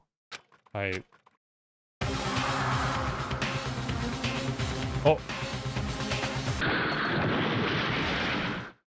A strange sound rang out through my head. It felt like it was shaking my brain back and forth, and then darkness. I don't understand what's happening. I don't know what started it. It's all over. With that, I opened my eyes. I didn't know how long it had been. Ow. Apparently something hit me and I lost consciousness. That's all I understood. The dull throbbing pain in my head proved that much at least. An empty bookshelf. Huh? Empty? Gone. It's all gone. The yearbooks, the student registry, and even the note that had fallen on the floor. It's all gone. What does this mean? But my brain refused to do any more work. The insistent pain in my head began to spread across the rest of my body. For now, I should go back to my room, get some rest. My body was heavy with pain, my mind heavy with thought. I dragged myself back towards my room. Somehow I made it back to the first floor of the school. Ugh. The further I walked, the more I felt things are getting blurry. Can't see in front of me. I couldn't stop myself from collapsing right there, and after that, as if from a vast distance, I heard a sound. It was faint but undeniable. That sound. It's coming from the gym? As I desperately hauled my shaky frame towards the gym, the sound got stronger and stronger. What's going on? It can't be nothing. Here? In the gym?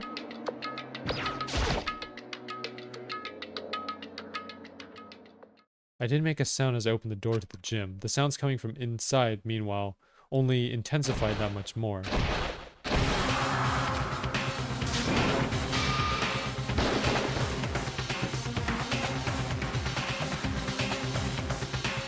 Before me, there raged a battle beyond anything humanly possible. No one side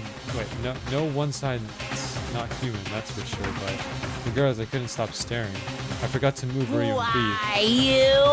What do you think you're doing? I asked you a question. What's the meaning of this? How dare you defy me? This wasn't part of the deal! I've made a decision. I will no longer retreat. No longer compromise. No longer regret. I've made my decision. I'm going to resist you. Okay, but you do realize what will happen if you go through with this. You haven't forgotten, have you? What I'm holding hostage? What am I looking at? What am I hearing? Hostage? And could it be? The mastermind spy is...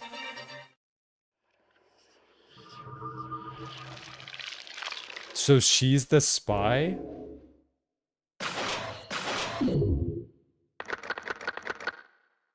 Down to 7. To be continued.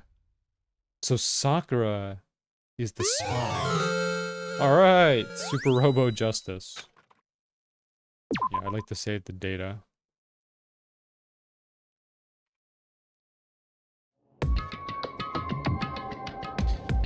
Okay, and with that, I think that's where we will call it today. We're 2 hours and 20 minutes in. I think we'll pick up on the next chapter on the following stream. I just wanted to do the class trial right now and get that over with, so yeah. But anyways,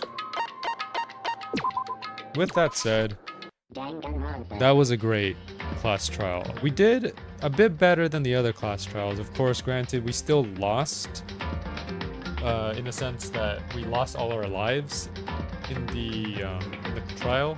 I do want to try to go for a round where we don't lose, but we'll have to figure that out in the next trial.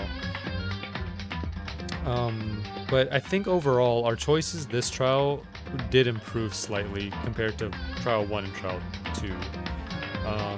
The way that, you know, it all unfolded with Hifumi murdering Taka and then Celeste murdering Hifumi in the end. So it was essentially a double team, but not a double team in the regular sense.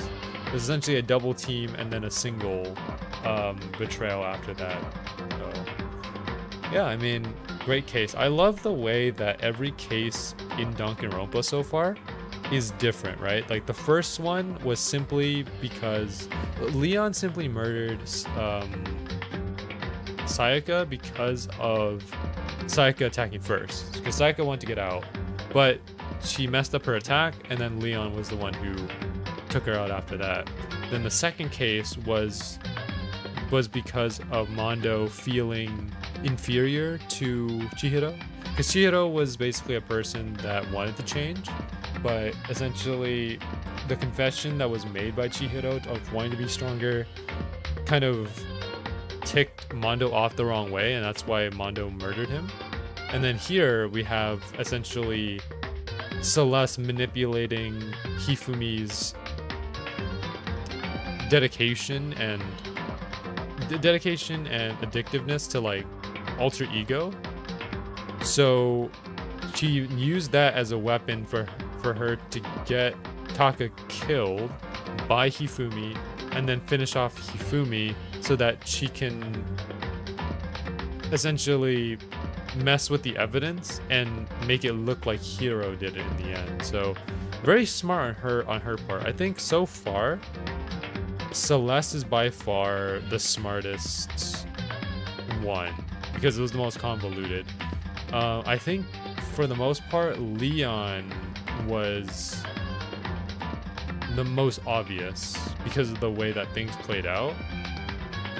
Mondo was a bit more difficult to figure out. This one I did Celeste, I did suspect Celeste in the beginning of the trial, and I was right in the end, but it was only because of the way that the characters laid out the facts that I finally solidified it, because again, Hifumi is essentially wrapped around Celeste's finger because of the way that they acted like in the past, right? So in that sense, it makes sense that she would want to work with Hifumi because he's the easiest to manipulate, right? Like, of course, she could work with someone like Hiro, but as she said, she doesn't trust Hiro because he's just not that inept compared to everyone else. Like, you know, she said it herself, Hiro is stupid, right? So she wants someone with a little bit more intelligence, maybe. So that's why she wanted to work with Hifumi over Hiro. She could have easily probably worked with Hiro as well, but she probably thought that Hiro would do something dumb and then just get her caught, right? But Hifumi was the prime choice. So yeah, but very interesting case. I'm curious how chapter 4 will roll out. So when Makoto now discovers that Sakura was the spy, well, what does he do with that information now, right? You can't just tell everyone. Maybe you could talk privately with Sakura and figure things out there, but it could just backfire on you. Like, because, you know, for example, if Sakura doesn't want people to know her secret of working with Monokuma, she could just easily just murder Makoto for it, right? We don't know. It depends. But it seems like they don't know that Makoto was watching in the first place. So Makoto shouldn't reveal his cards too much. Otherwise, Sakura might find out and then just murder him for it. But yeah. Again, an amazing case, class trial. And yeah, I'm looking forward to seeing number 4. I think Tina, would you say we're more than halfway through the game now? We've been doing this for 6 episodes, which are around 2 to 3 hours each. So we should be somewhere between 15 to 18 hours now, which I remember I looked up the length of Danganronpa 1, which was like 27 hours. And if we're 15 hours in to 15 to 18 hours, then for sure we should be at least halfway through now. But there's still plenty more to go through. I mean, we still have 7 people, including ourselves, so... And only one person can come out victorious at the end, right? Because he said, or at least Monokuma said that, you know, you have to get away with it to win. But as the number of people decrease, so does the risk factor, right? Because if you're going to murder someone, then you're putting yourself at more risk, because now we don't have a full group. We're at 7 people, and we kind of have an idea of who people are and how they behave. So yeah, anyways, looking forward to next week. Next Saturday we're going to be finishing up Resident Evil 4 Remake, and then Sunday we're going to be finishing up The Walking Dead Season 2. So next weekend 2 games will be finished. And if you guys are interested in seeing those games, make sure to tune in next Saturday and Sunday. Other than that, that's all I had for you today for Danganronpa Trigger Happy Havoc. If you guys enjoyed the stream, make sure to like, comment, subscribe as usual. And of course, you know, make sure to recommend any other games that you would like to see in the comment section of the live chat or the Discord server. And then I'll consider whether or not I bring them into stream. But yeah, that's about it. Thank you everyone for tuning in today. I hope you guys have a great rest of your day, great rest of your week, and I'll catch everyone in the next live stream on Saturday. Thank you so much. See you all later.